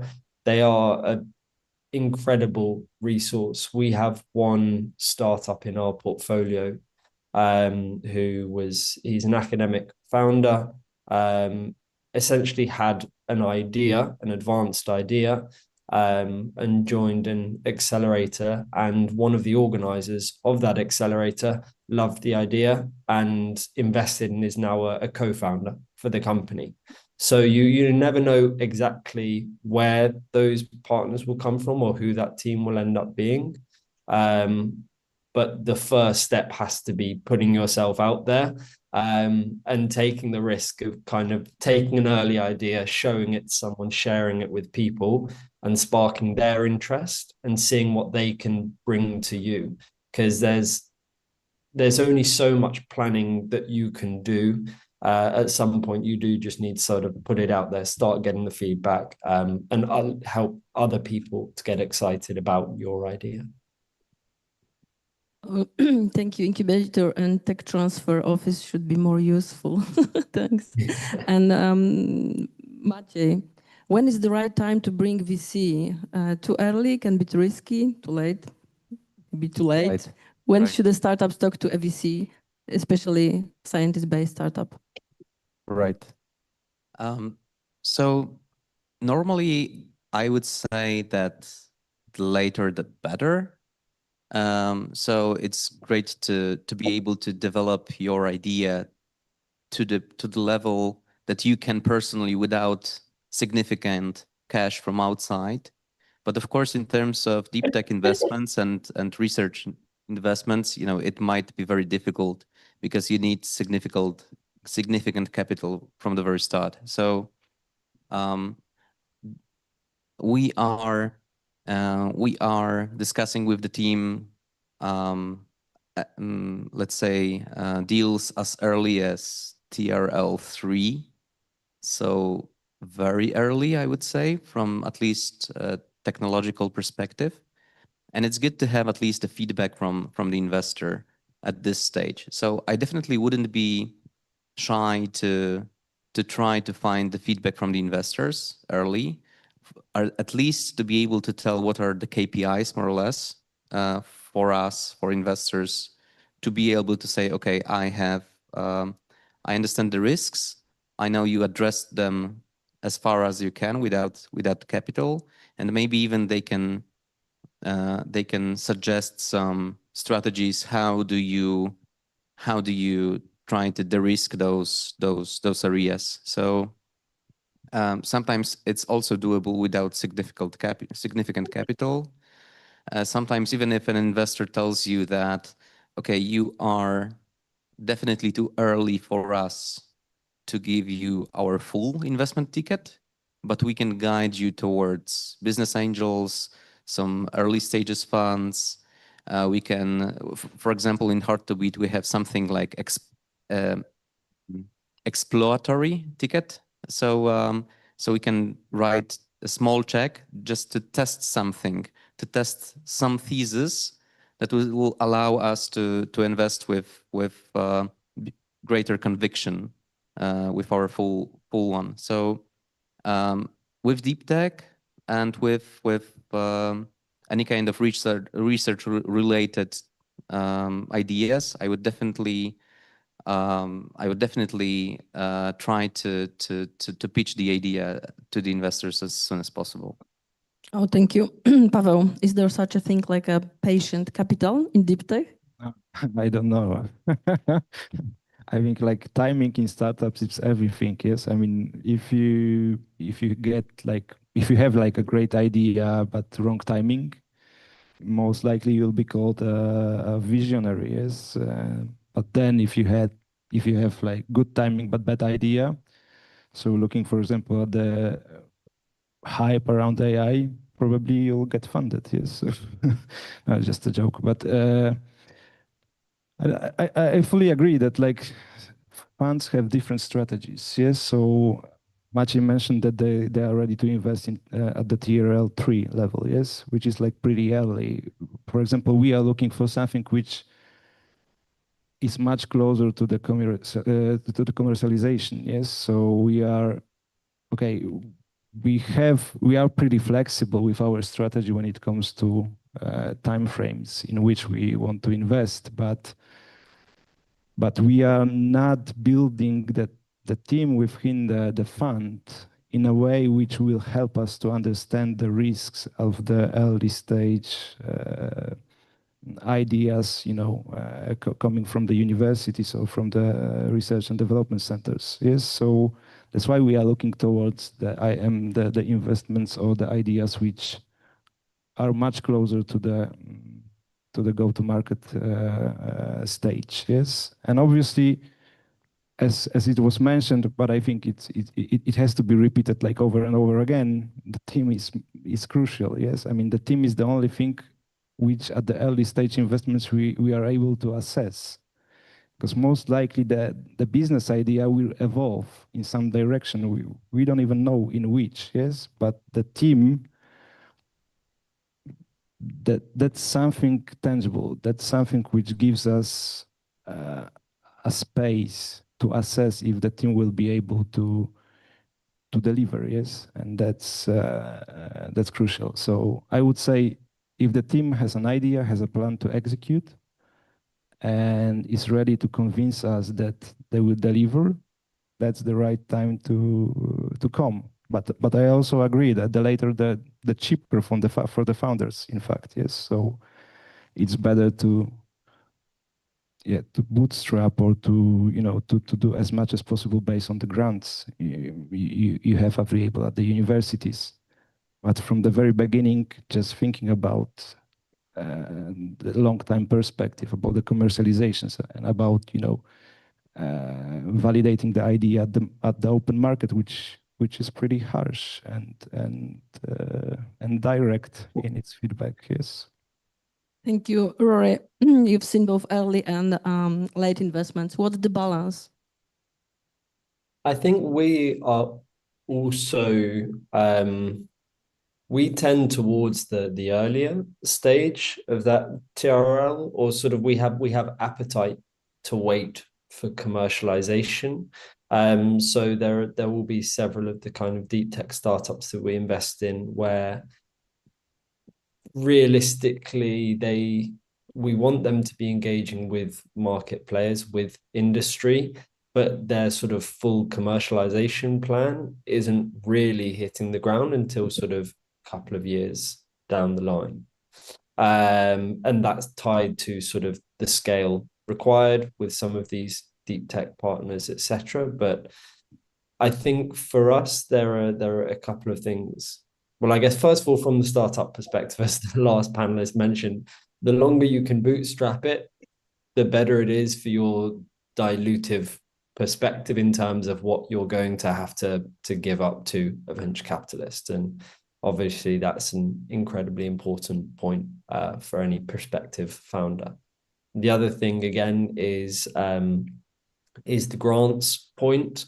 Non-dilutive funding is a really important pillar for what we do at GeForce. So often when we talk to founders that we're going to invest in, there have been several cases where we've kind of convinced founders not to take on other investors, and instead sort of take GeForce as a sole investor, and then we can promise them that we will support them in the space of grants, where we have a dedicated team which is focused on kind of helping founders get non-dilutive funding. And that way.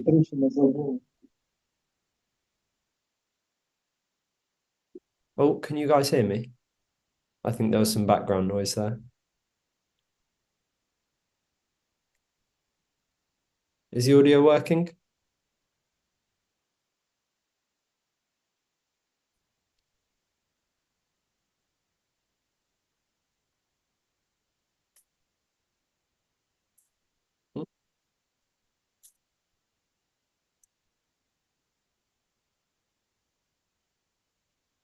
Okay, perfect. I'll keep talking. And if it's moved on, let me know. Okay, brilliant. Yeah, sorry, there was some background for someone else, I think. But yeah, the use of grants at the early stages, I think, is incredibly important, and all founders should be considering. But for us, it's basically in terms of when they should be going to venture capital. Again, the main thing is have shown some kind of engagement with industry, whether it's having a proof of concept, some kind of a sample that you can put on someone's desk, or whatever it is that you can kind of take any inputs from industry and show them sort of, okay, even though it's 2 years down the line, this is what we can be, the value we can be providing to you. I think that's the point where we can actually go and speak to these potential customers as part of our due diligence. That's when we're ready. If it's just an idea, that's going to be too early for us. If they're already making huge numbers of sales, probably that's too late, because in terms of sort of a deal, that's going to be too expensive for us. So I think the very early stages of commercialization is the sweet spot that we like to see.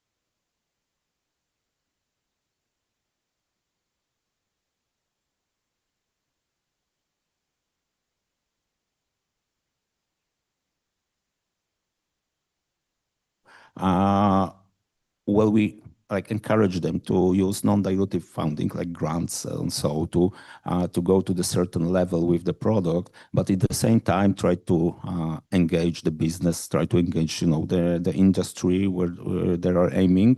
And in two times, well, we invested after over the year from the first contact. So well, I think it's sometimes good maybe to approach the VC or the investors, not that, well, strictly for the investment, but sometimes for the guidance to, somehow, well, check your idea, check with investors if they will perceive it as an attractive business case in the future. So. But research and scientist life is very busy. It's very hard to go outside the university and looking for some investor. Yeah, but still it's about motivation, yes. If you're like driven by the scientific recognition, then most likely you won't approach Wojciech or any of us and ask how to commercialize your research or part of your research, yes. But if you are driven by, I don't know, impact or profit, which is also good. I mean, and it shouldn't be like perceived in opposition to scientific research, yes. Then from the very beginning you can think about making impact and getting also this scientific recognition or the academic recognition, and by the way making some money also, yes, which I believe is good. Yeah, it's very interesting that investors encourage researchers and scientists. Yeah, to looking something like that. Okay, Staszek. Universities and researchers care about science and long-term goals, and VC wants the results. Can this work together?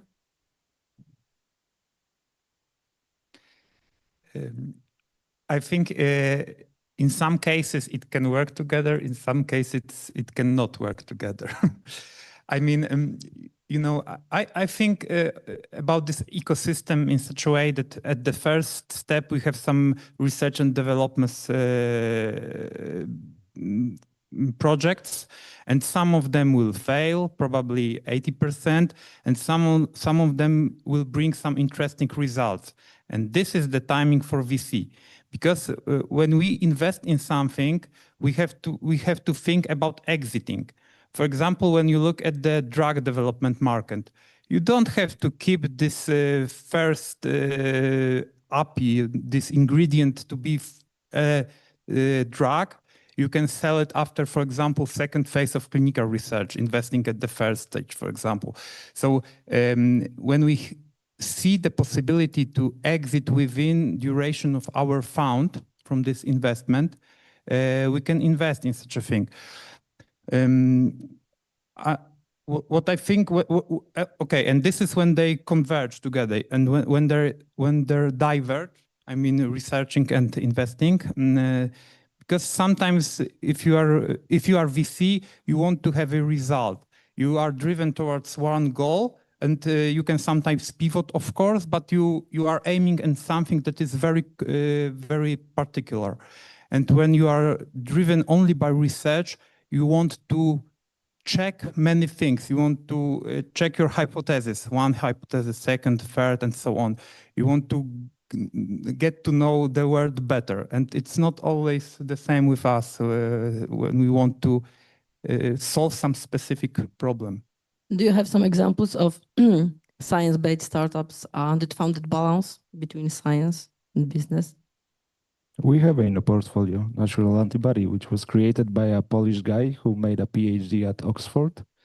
He created the biggest natural antibodies database in the world, and currently this is the product which is used by 6 out of 10 biggest big pharmas in the world, and helps them to create new treatments for tumors, for example. Yes, and this is a real impact. Yes. And this is, and by the way, they get also like academic recognition for that, because nobody else have done it before. So, so I mean, that's a living proof that this is feasible. How long does it take? a couple of years, but still, I mean, if you stay close within your lab and you never leave and you never talk, you never try to reach out to people who may help you, you'll never do it. Krzysztof?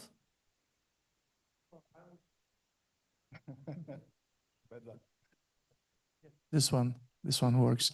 So I would add 2 points. Like first, I believe that especially if you are doing deep tech startups, you must be exceptional at fundraising and you must have pretty good knowledge about it for 2 reasons. First, you must understand how the VC machine works. And second, if you choose the wrong path, you might end in a dead end, like in a situation where you cannot raise anymore. So that's difficult and you must understand that.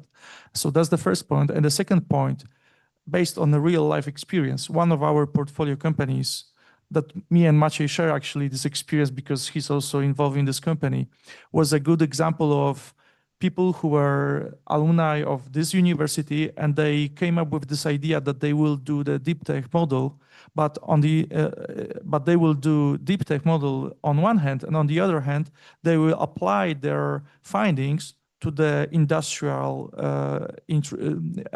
cases. So they were able to generate revenue from the business model that was not their go-to model. And that's something that I believe is really interesting because you can work on your deep tech case, but you also prove your business competences by doing something that is less ambitious, but provides you with the cash flow. So if you can mix like cash flow coming from revenue, equity-free grants, that is the big source in Europe. We've got many equity-free grants from different sources, and also understand how the venture capital model works. That's like you are tripling the opportunities to create cash flows or just fundraise your startup, and then it works. So I can confirm that if you look at these cases, they were successes. Like first-hand experience, it was a success at this point. It was a tip for the students. And what about researchers? Well, I think that these guys would, in any other scenario, would stay as researchers, but they didn't. They weren't like business people, but they tried, and they tried multiple times. Several times they failed, but then it worked in several cases, and right now it's just like a publicly listed company with capitalization of 100+ million Polish zloty. So I don't like the answer is if you don't try, you will never know. And in business, failure is something that you must accept. Like it's a normal part of doing business. Like you will fail more often than you will succeed. So just assume that failure is a part of what you do. And that's something that I believe in academia is not so obvious, and obviously it's kind of criticized, but in business, like we will fail. Like fundraising a venture capital fund is much harder than fundraising money from venture capital funds. So trust me, we've failed many times. So if I may add to that, so our first investment as Hard to Beat is Neuromedical, a startup which is creating a therapy for Alzheimer's disease. And it is led by Professor Adam Broncel, so an active researcher, an active member of the academia. So it's doable.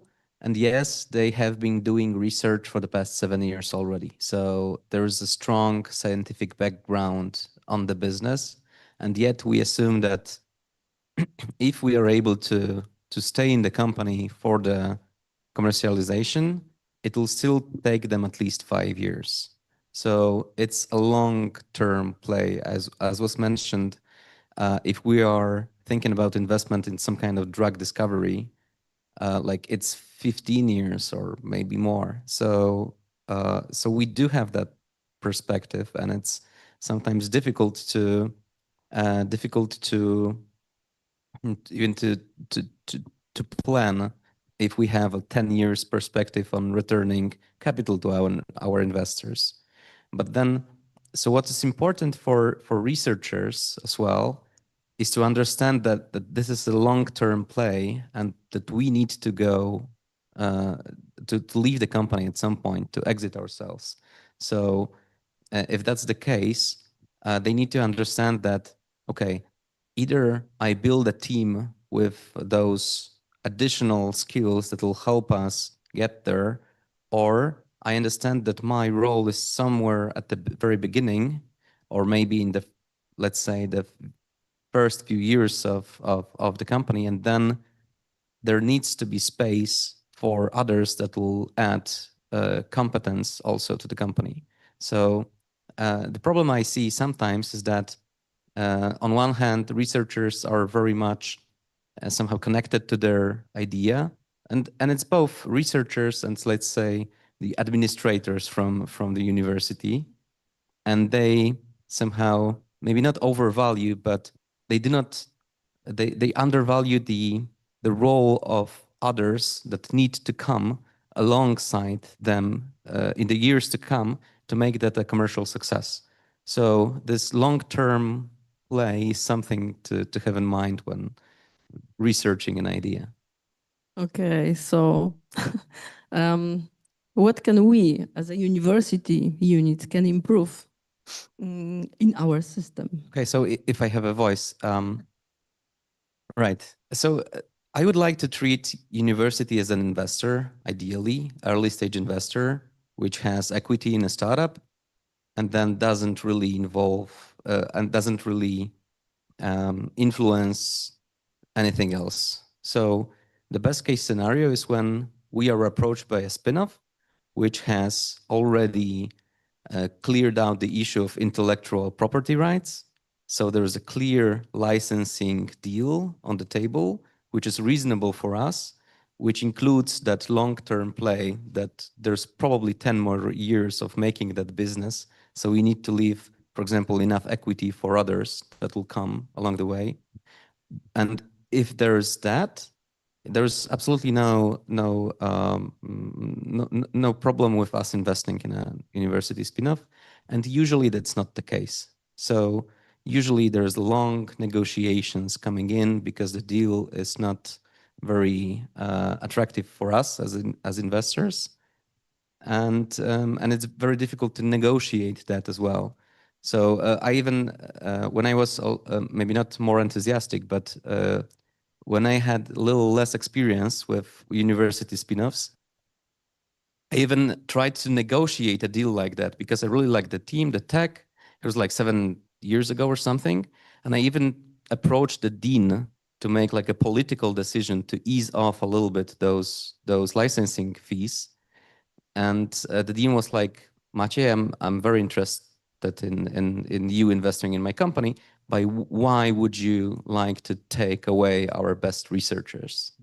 So the deal for him was competitive, right? There was not enough incentive for him to ease off the licensing as well, because he wanted to hold his researchers with him, and he feared that if he loses a little bit on the IP rights, they will just go away and drop out, and as many others. So, you know, I understand the problem is financial incentive at some point.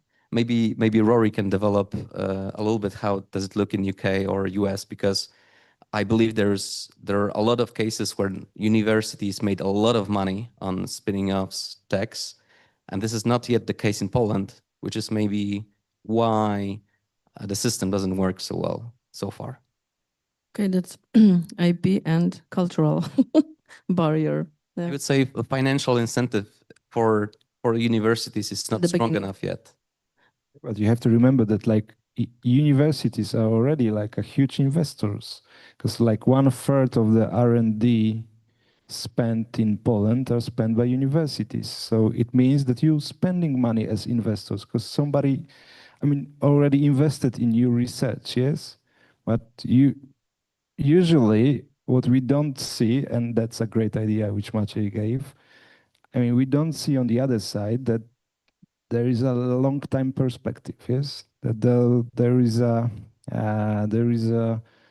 profit at the end seen by those who made the decisions, yes, and they are not willing to take the risk, yes. While, I mean, we can build the teams, the founding teams, in a way which will not, you know, increase the risk of losing the most recognized researchers, and they will not drop out from the universities, yes, but they'll just, you know, get involved in the project as long as they can contribute.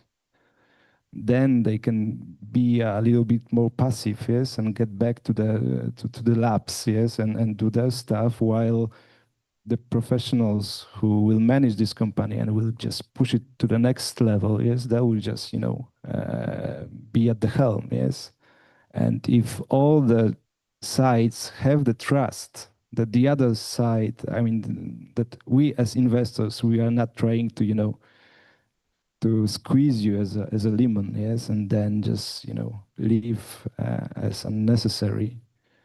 And if there is like a mutual trust, and I think that the future will be like more as in US or Western Europe, where yeah, you'll see like real life implementations of your research. Wojciech, do you want add something? Well, I think what academia should think about is that's why almost no one, I think none of us invested in directly in academia spin-off, but we have researchers in almost all, or ex-researchers in almost all of our startups. So, well, I'm not an expert here, but maybe, you know, that there should be some kind of additional points, or, you know, additional recognition for the projects that were commercialized, that, you know, because right now sometimes I have a feeling that, well, academia is some kind of ivory tower. Yeah, okay, but on the level of university, are you talking about the ministry?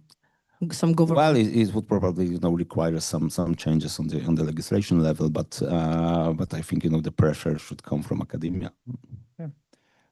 I think the universities, academia are managed in a rational way. The system is wrong because, yeah, I have PhD. Actually, there's no incentive to run a business, to run a spin-off for both for researchers and for academia. So it's unreasonable for them to do it. What do you think about financial incentives? No one believes in the, you know, it's not only a problem of academia, but also of the Poland as a country, Polish nation, that we are not risk-seeking society. Academia is not for risk-seeking people, and we are in the risk-seeking business. We are looking for high potential, high risk revenues. And even if when I wrote my PhD, my promoter told me, you know, it's a very ambitious thesis. You can, you may not prove it. I know that negative result is also a result, but it's much easier to defend your thesis when you have a positive result. And it's many times when we meet researchers that they choose to conduct easy research that will give them some result that is almost sure. Yes, but it's not ambitious one. So there are different levels, I believe, of the problem. First is this incentive, second is risk-seeking. And do you have some good examples from some universities with some science-based startups? I think University of Warsaw is a very good example in Poland because they have this IP level is the first level. They have very well established agreements. They know how to do it. If they take some percentage on spin-offs, they take like 5%. It's that the company can buy this 5% for the very low money. They don't treat scientists making spin-offs like competitors, like here, for example. And there are a lot of people that wouldn't conduct research if they were only remunerated from the money from university. So they know that if they want to keep them doing research on academia, they have to find another source of revenues of remuneration for them. So spin-offs are such an instrument. Okay, Rory, do you see good examples from other countries? Yeah, definitely. And I mean, I think we particularly, for example, through the white paper that we've been working on, there are plenty of examples, whether it's in the US or the UK and elsewhere. I think there are 2 points kind of that I wanted to reflect on based on the conversation just there. The first was kind of the story about the dean being unwilling to lose their best researchers. And I think that comes to the question of what's the sort of strategic value that the universities are after here.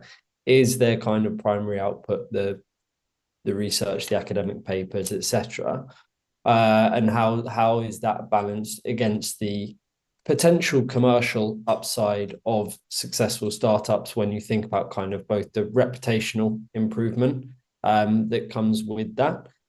So the benefits that your Oxford, Cambridge, Harvard, etc., get from the kind of startups that come out of there, as well as the potential alumni funding that can come from a successful startup, sort of alumni benefits of pools of mentors, experts, industry connections, etc. So I think finding that balance, I imagine, for the deans, rectors, etc., is incredibly difficult, but sort of one to consider there. And then the other one is the cultural piece, which was just mentioned, I think, is probably one of the biggest differentiators that we see. Whether it's, I mean, the UK, for example, has a very strong startup spin-off ecosystem. It is sort of the industry and technical parks are embedded into the kind of university campus geographies. There are strong hubs there which integrate the two, which promote more risk-taking commercial mindsets. But the UK, again, is, I see, miles behind the US in that. And it is a sort of big scale, but kind of the finding the way to drive that kind of risk-seeking culture is incredibly important, I think, for the ultimate success of any kind of startup spin-off ecosystem within universities and beyond. The other thing just to mention, I guess, what we've seen quite a bit of is in kind of some of the more established and successful spin-off universities, such as kind of Cambridge, they have it's more and more common to use standardized terms for sort of licensing, spin-offs, royalties, etc., which removes complication for investors and for founders and for the university itself. I think the role of tech transfer offices of universities when it comes to spin-offs, etc., should be to support those startups and not to be a barrier to their ultimate investment.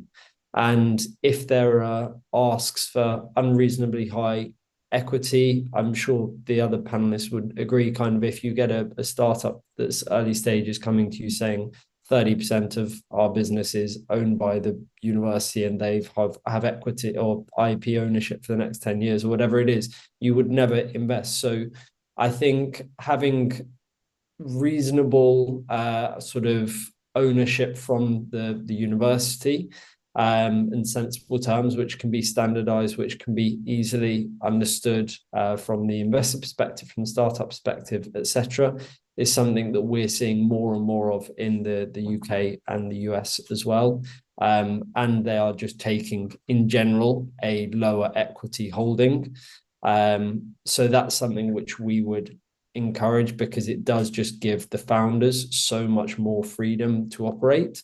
And ultimately, the VC model is kind of all of your returns sort of will be driven by one or two success factors, sort of one or two companies within your broader portfolio.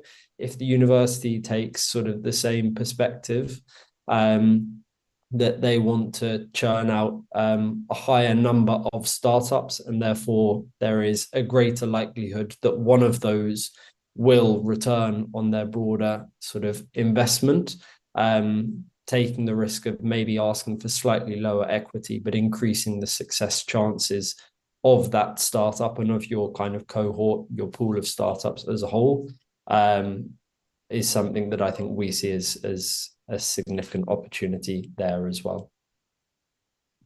Oh, thank you, Rory. What do you think about Polish scene now? Come back, and about the ownership of the university when we are talking about the spin-offs and the approach of the VC when you deal with these spin-offs with ownership of the university? Pavel, for example. Well, we don't have like much of experience with. Actually, we don't have any experience with spin-offs from the universities, but I think that there is an anecdote which which will just fit in within our discussion. So there is a guy called Zbigniew Jagiełło, so like Polish guys for sure know him. He's like one of the most recognized Polish bankers. And if I'm not mistaken, he's also a graduate of this very university. And he has an idea of Jagiełło product, which formula is pretty easy. It's like idea multiplied by execution. So when we take it to our ground here, yes, it's like when you have idea as a researcher or as a university, but you have no implementation, then if you multiply 100 by 0, it's still 0. Yes, it's mathematics. You cannot change that. So it's all about implementation. So I think like having better visibility to what you are doing, because as I said, like 1/3 of the R&D spent in money is invested by universities. If we had like better visibility to what are you doing, they're deep in your caves, yes, like researching for some groundbreaking things, then it would be much more helpful for us to reach out to you as well and to say, okay, I mean, we see a huge potential in your idea. Okay, we know that you are like driven by some other things that we are. Maybe you are lacking some kind of profile, yes.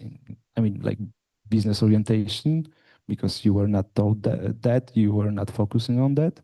So we can bring it to the table. We can just, find some co-founders who will run the business with you. And then that's a kind of a recipe for a successful spin-off, yes, I think.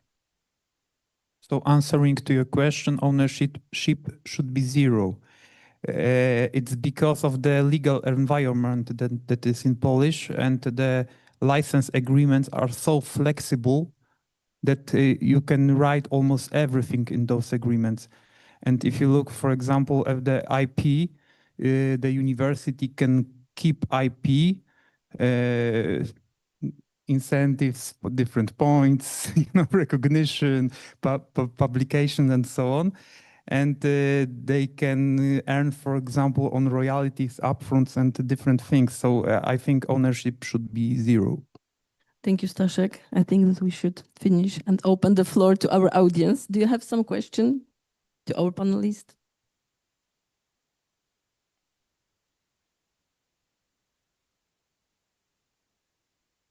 Thank you. My name is Alexandra Antoniuk. I'm from Ukraine. I'm leader of the ecosystem startup Academ City. This is a science park which we create on the base of the National Academy of Science Institutes. And we as an ecosystem understood that really teams matters. So we should not sell our researchers, we should sell the teams governed by the researchers. So this is our idea. And understanding this, we decided inside our ecosystem, on top of the transfer technology office, grant office, project office, and so on, create our own venture fund, since we understand that real ventures, they would like to buy the product which is more close to the market. But sometimes the teams come into us with the products which potential can be. And since we are working with deep tech, they need more investment on the earlier stages. So you as a venture investors, what you would recommend us? Mistakes from what to start with, or any other recommendations from your side? You have already this venture fund established? We just starting thinking about that. Yeah. Olga, can you? Yeah. That's the feasibility study I mentioned in the very beginning. This is the Horizon Europe funded project, and we are a group of 3 universities from Europe. One is this Ukrainian one, Kyiv Academic University. The other one is Technical University of Varna. And the third one is the Arctic University of Tromsø in Norway. And 3 of us are investigating this issue of whether this is even feasible to start anything like that, given the landscape, given the attitude of the university towards venture capital, and giving the scientists a way to business, let's say. So we started talking to the ecosystem and started collecting the opinions. And yeah, we would value your opinions as well. So in my humble opinion, I would stress 2 things. First, if you are in venture capital model, you are in a 3S model. So scouting, selecting, supporting. And if you want to be a partner for other venture capital funds, you have to be good on those 3 things. Because, for example, many times we have seen that incubators, for example, do not choose the best projects from their own universities. They do not know the best projects. So this is one point, be professional. And the second, it is also often difficult to trigger first term sheet. So, the startup is looking for investors, everyone is looking, everyone is assessing, but no one wants to be the first that will commit.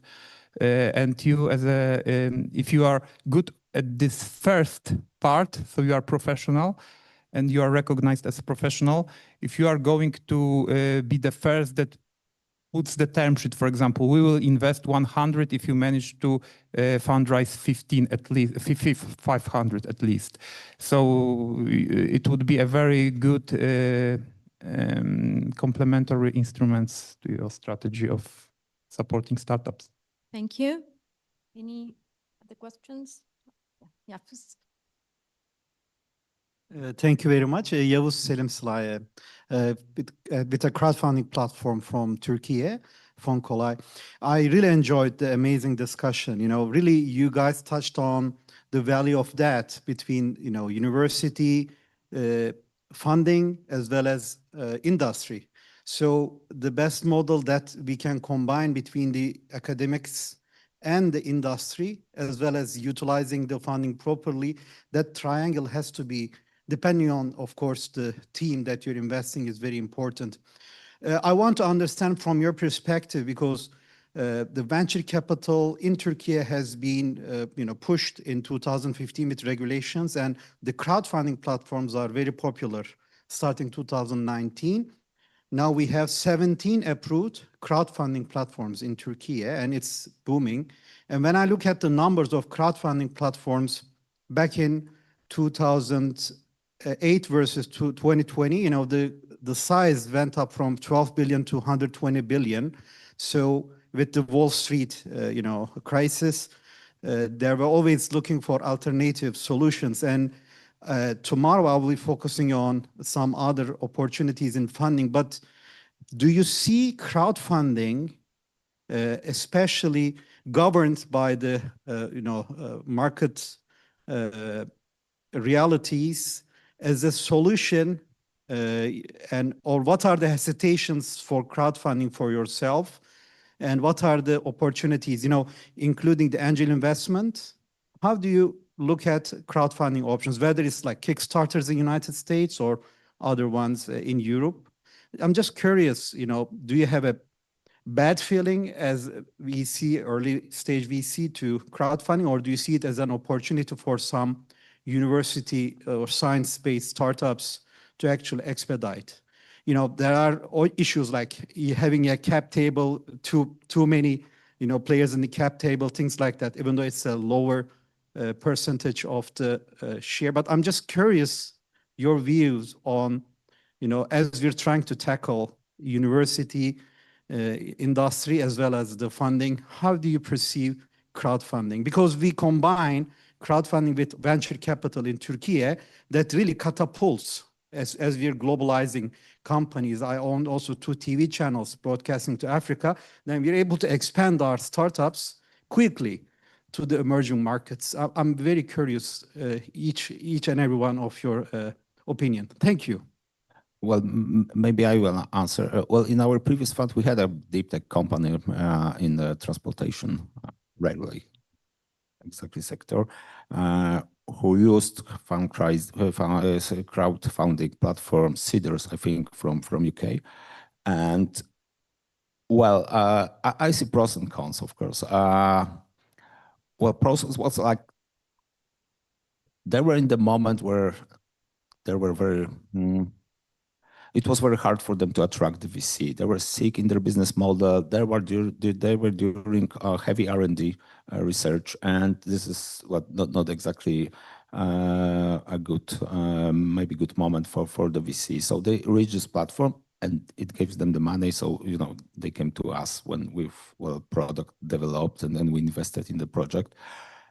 So of course, from this perspective, it was good. Well, also, of course, the problem you mentioned that it was a managing of the cap table. So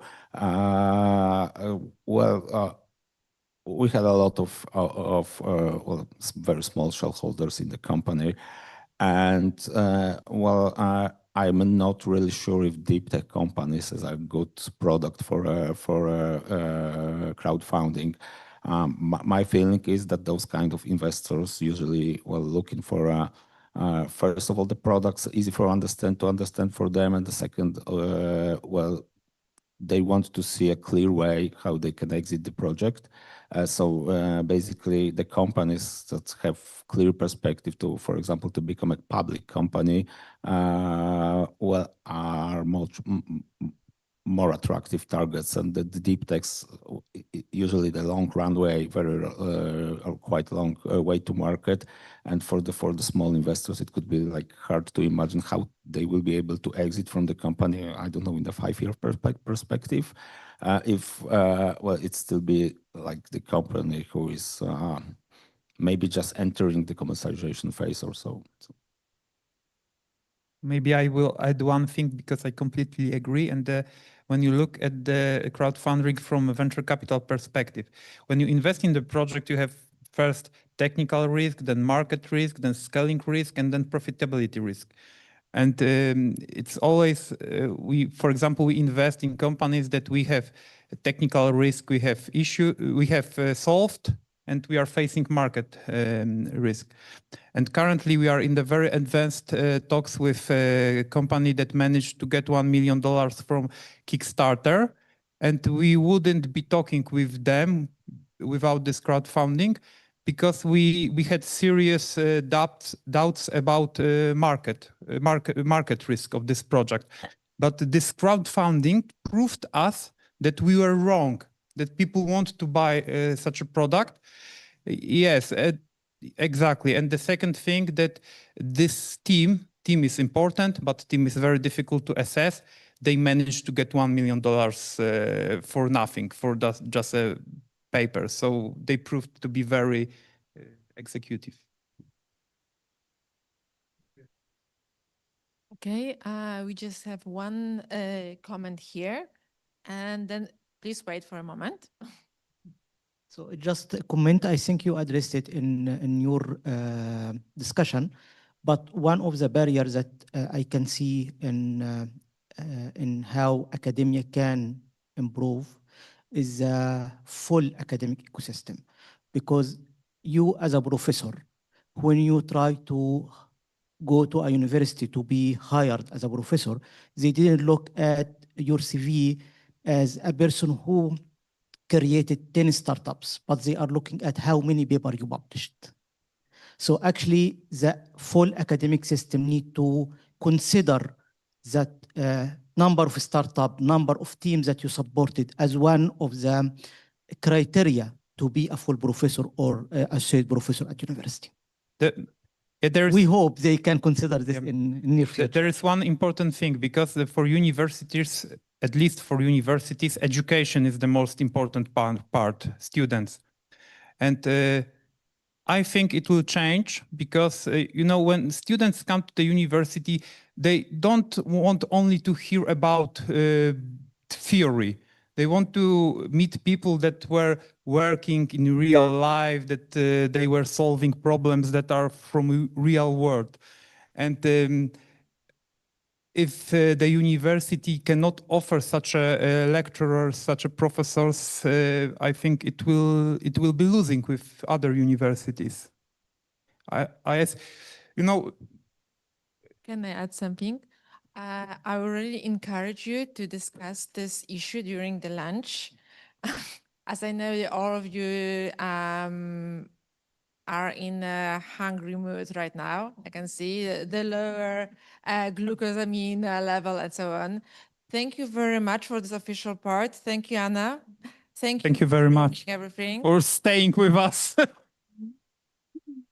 And thank you, Seed Plus Project, for bringing such important conversation across Europe. Thank you. Thank you. And just to letting you know, after a lunch, so when your glucosamine and sugar level goes up, we are inviting you at 2 p.m. to two rooms, to the dean room and to the rector room. One, here we will have the session, the scientific session. Doesn't mean boring session, but maybe this is the place when you can discuss between reality and theory. And here we will have innovation ecosystem for sustainable future. And in the rector's room, we will have blue and green economy. So I really encourage you to come. But right now, it's a time to take our sugar level up. Thank you.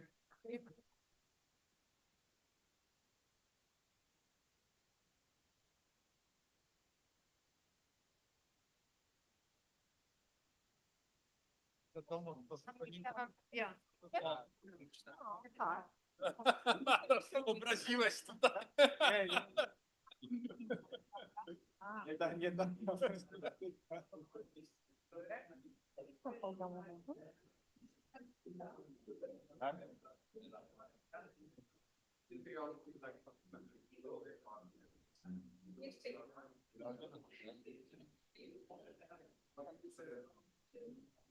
Ja jeszcze mam sprawdzić inne listy. Ten laptop, to jest jeszcze sprawdzę, to zostało ten badany online. Okay, czy ja... Yes. Dobrze.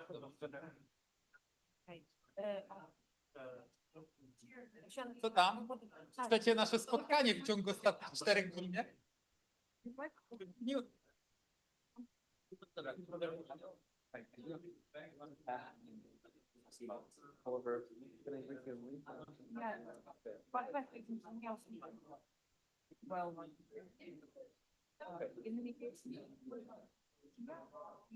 There isn't a proposal, but proposal.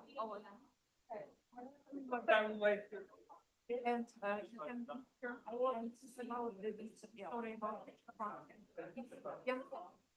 really important things. No way to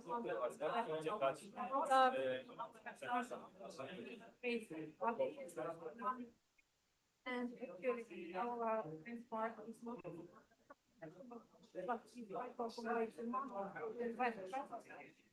friends to other folks.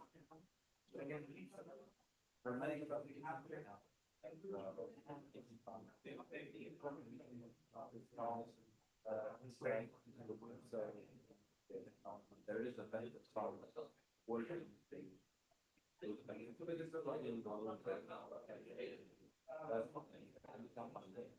They have a single content operation. They have a account, they have a whole. I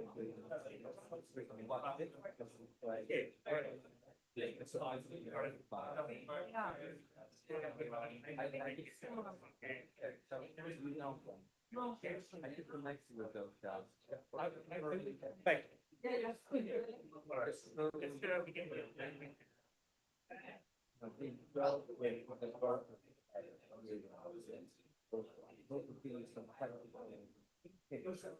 From my perspective, because the advisory boards, the advisory boards, best thing is a partner, yes, I made this device for us. The best thing we can do is have partners.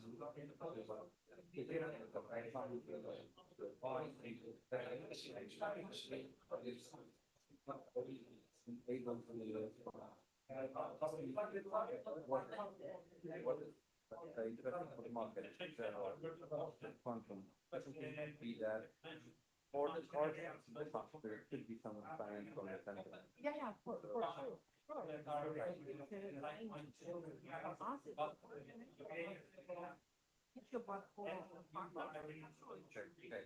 The problem here is just also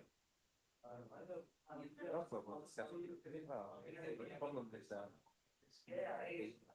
we're not eager to lead autonomy and financial incentives for the partners that we manage to find because of the university perspective that was public money, that's in public. So the science part, it's a private company, they place the share from university, not the share less than 50%. So in university, give up West is property, not money, and the rest of the market starts this grant on the thing. But now competition and the grant market is one of assets it has a little actually our video lab, Ukrainian, actually our team, which are not really yet startup, but in 1.5 years, waiting from scratch.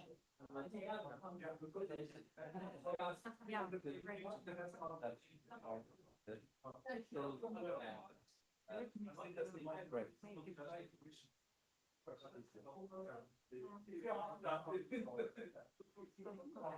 So write me via email. Will be our connector in Wrocław. He's here all over the time.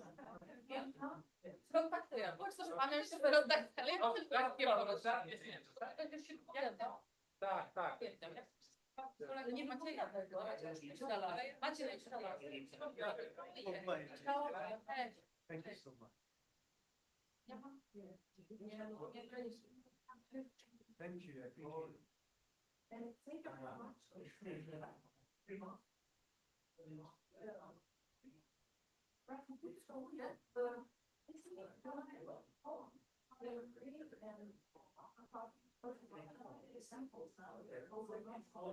I don't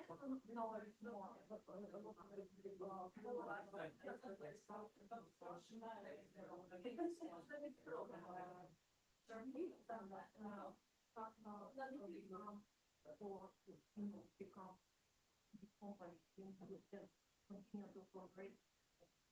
In Ukraine, they have very famous example in a we still continue working with the Institute and Institute for Food Process. Partially, they expand the supply, not on the company, but also at the institute as well. And company thinks how to develop the special education program. We say as an industry understand that it's important.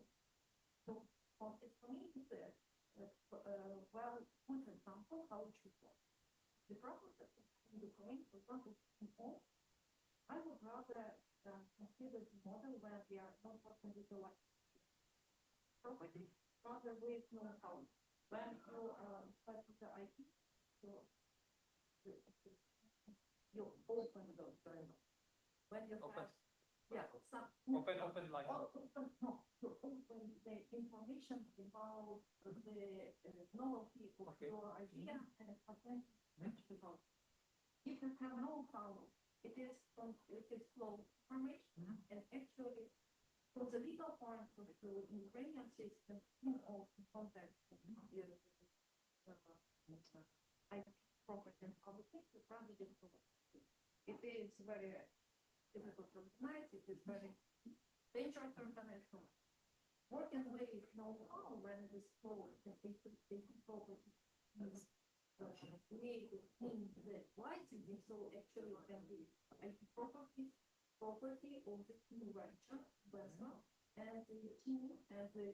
I think it's a problematic for a university with know-how. Because know-how is something that is not the public domain, not known. But as a university, you are get your money from the taxpayers. So each know-how you are getting should be either patent protected or made in publication. So, hard for university to have a know-how. And then we are preparing at the university and our aim to take care of the infrastructure and know-how why the flow as from an investor can be so an open and so on, but you see you have no risk to but okay. Yes. But since the invention has real important, then we secure both. I'm speaking on behalf of the institute. Okay. So this model, I see how it's developed today, and scheme of legally is not that. But the investor, in what investor spend? The company. In the company or in first, actually, the investor would like to have this property, which is based on the stage and share with the so this is so that's according to whether it is okay. Early stage. So it's so early that we yeah, but the value is very low. The risk is very high. And it's not a good deal for both sides. Because it's, it's asymmetry of information. For example, we have developed something, we think it has a great value, but for example, I don't know, the best drug discovery is the best example, because it was not even tested on animals, for example. So how can you know if it can no. Fast open I'm not speaking about material science and computer. So the past will have more real life, and of course, why it is more important because of that. Yes. And if I'm thinking about the computer science, they directly work with our corresponding plan, and so the information will be open as small as practically enterprise will be something simple, and so it is step by step the flow. Another, but in any case, I'd like your recommendation also you just announced 15 points. I think it's very important for our feasibility study.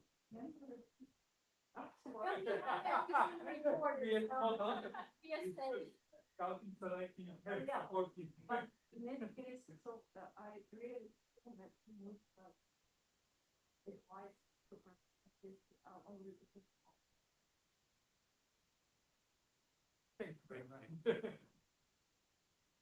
and I would like to repeat what is our representative work. I will back to feel all the time. But it's very interesting because even Poland didn't manage to create university-related venture capital. Yeah, and the things you're saying, I see that everything works in practice.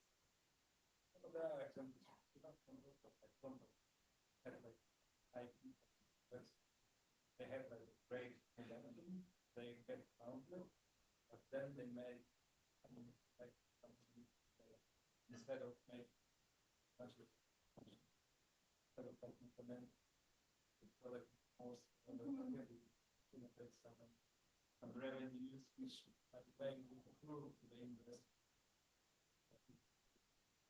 But a big picture is one of the words in Poland. It treats all the researchers as a competitor. All the spin-outs of the spin-offs take the money that should go to the university. That is their perspective. Don't like to change that from. Yeah. Okay. I should say that what is we are always now for. Yes, we see this when I don't know founder and when we talking about the big action model, right? You know, researchers in Poland are very limited when it comes to promoting themselves, marketing, entrepreneurial skills. They are not taught such a thing. They are expected to have such a skill. In Ukraine, I believe people are more. They know how to. Or maybe Okay. Yes. Can you explain Volga and or my phone yeah, or the people are going to over the things that you were it's very okay, so I'll try to follow. It's like I know like every week we get some fun fact. American scientists, I think are very good at promoting themselves. I'm the best. Okay, they are writing books for everyone. They are they are about oh, okay, yeah.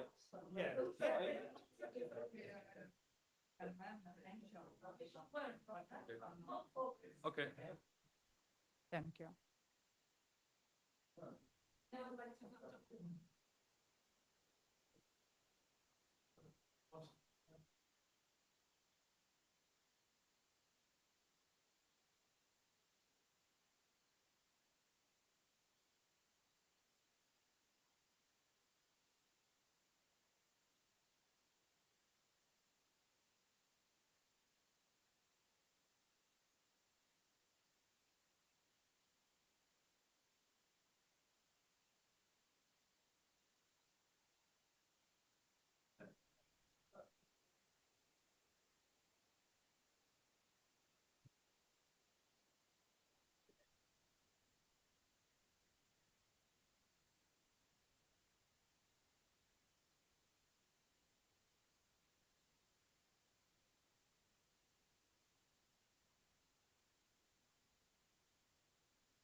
Все по порядку.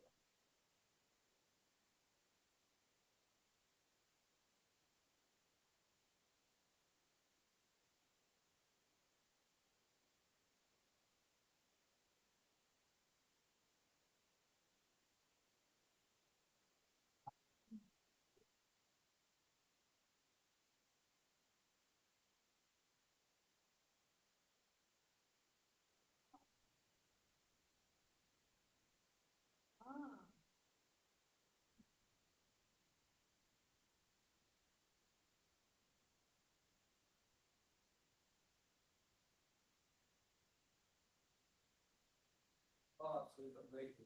Yes. Because I've done my day.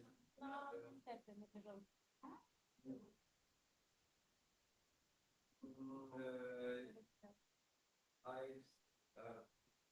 downloaded because I can just like that was Yeah.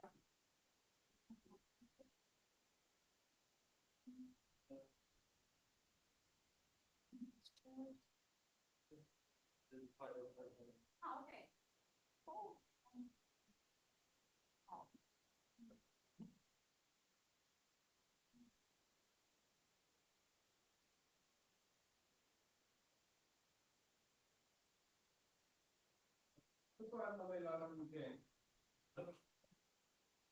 Tam on jest dosyć, wiem, oglądam tam tą ciszę, bo ja tak to nagranie leciało jakieś później.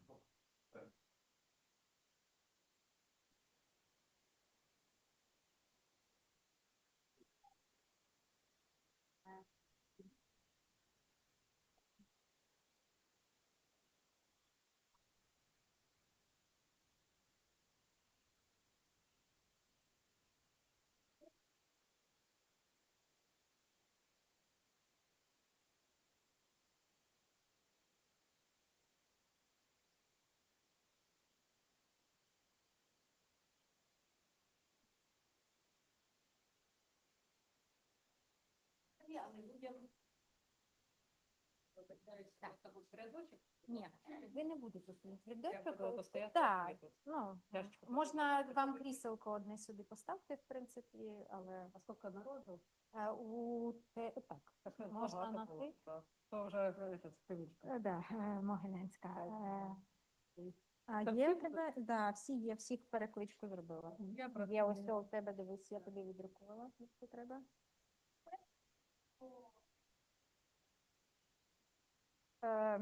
Добре, вам їх треба спершу буде зібрати. Раз, два, три. Ого, таких там скільки? 6 не вистачить. Не треба вони там. Вони по черзі будуть просто виходити і говорити. Все, навіщо вони там нам? А сидітимуть в залі. Що? Одним відом, до фоточок. Ні, так поки стоятимуть, буде сумним видом. Де я тут така, що прикольно? Де?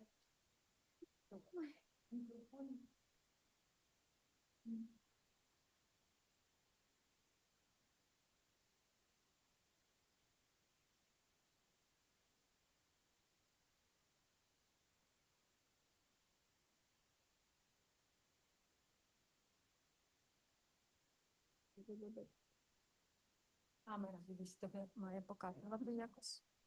Камера ж світить, то щоб ти якось була, може, з того боку взагалі сядь від камери. А, ні, ви тако заберуть же, Софія, ні? Не заберуть вже?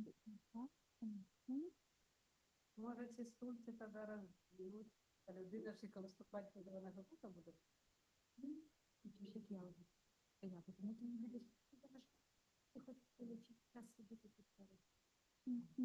Я не знаю, як це правило. Я думала, ти всіх посходимо в рядочок. Ні, не будемо всіх сходити. Ми будемо їх запрошувати, вони вийдуть, кажуть, а ми будемо там, Короче, я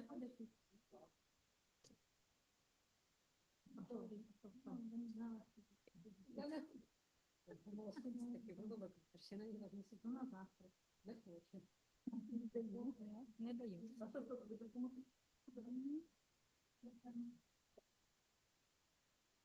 Ой, у нас часу мало.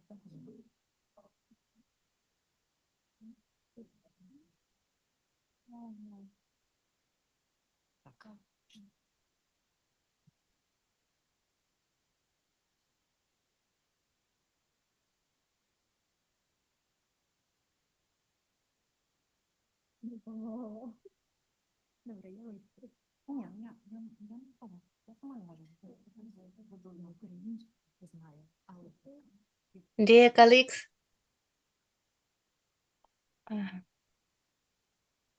do you hear me? I'm sorry.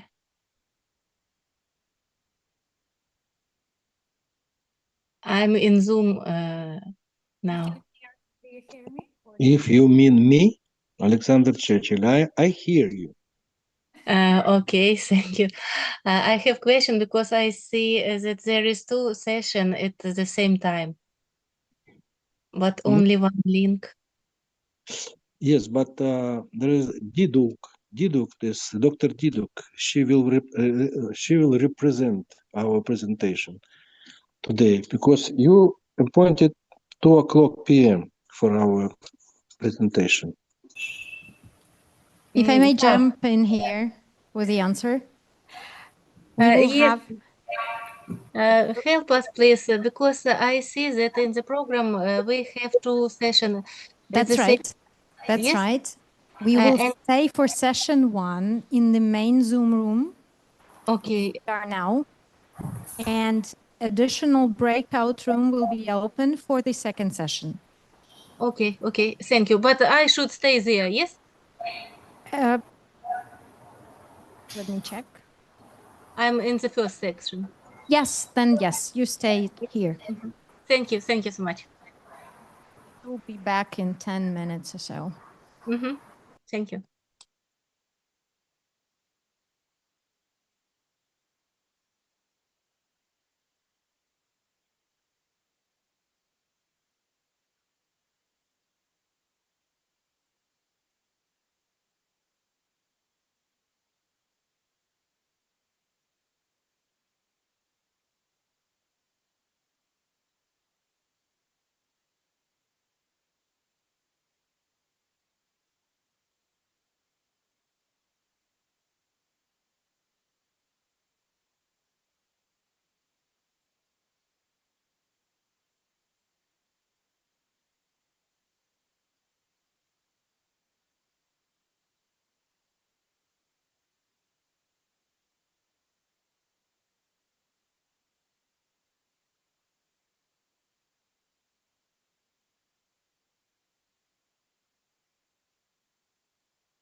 Recording in progress.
Here on site at Brussels Tech, please join the second room, the smaller rector's room.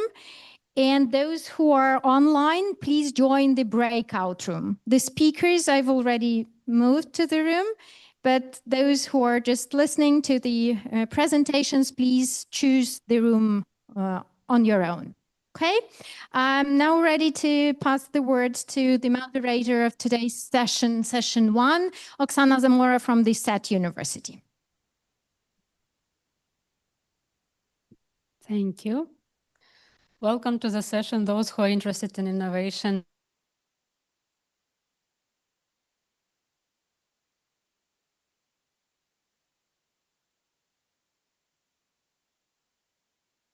Our presentation is included. Because of that, I am asking which session you plan us to be.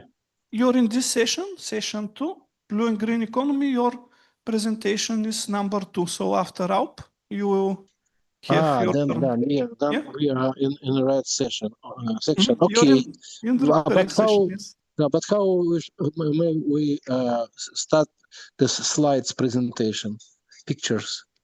When the first presenter finishes, we'll share the screen and let you start. No problems. And then the number 1 in our presentation is Dr. Irina Diduk. She will do presentation. Irina Diduk. Yeah. We know. Okay. Okay. Then she should wait, and after the first who will make presentation will finish, you will include us. Yes. Yes. Thank you very much. Okay. Bye-bye. No problem. So, AUP, please.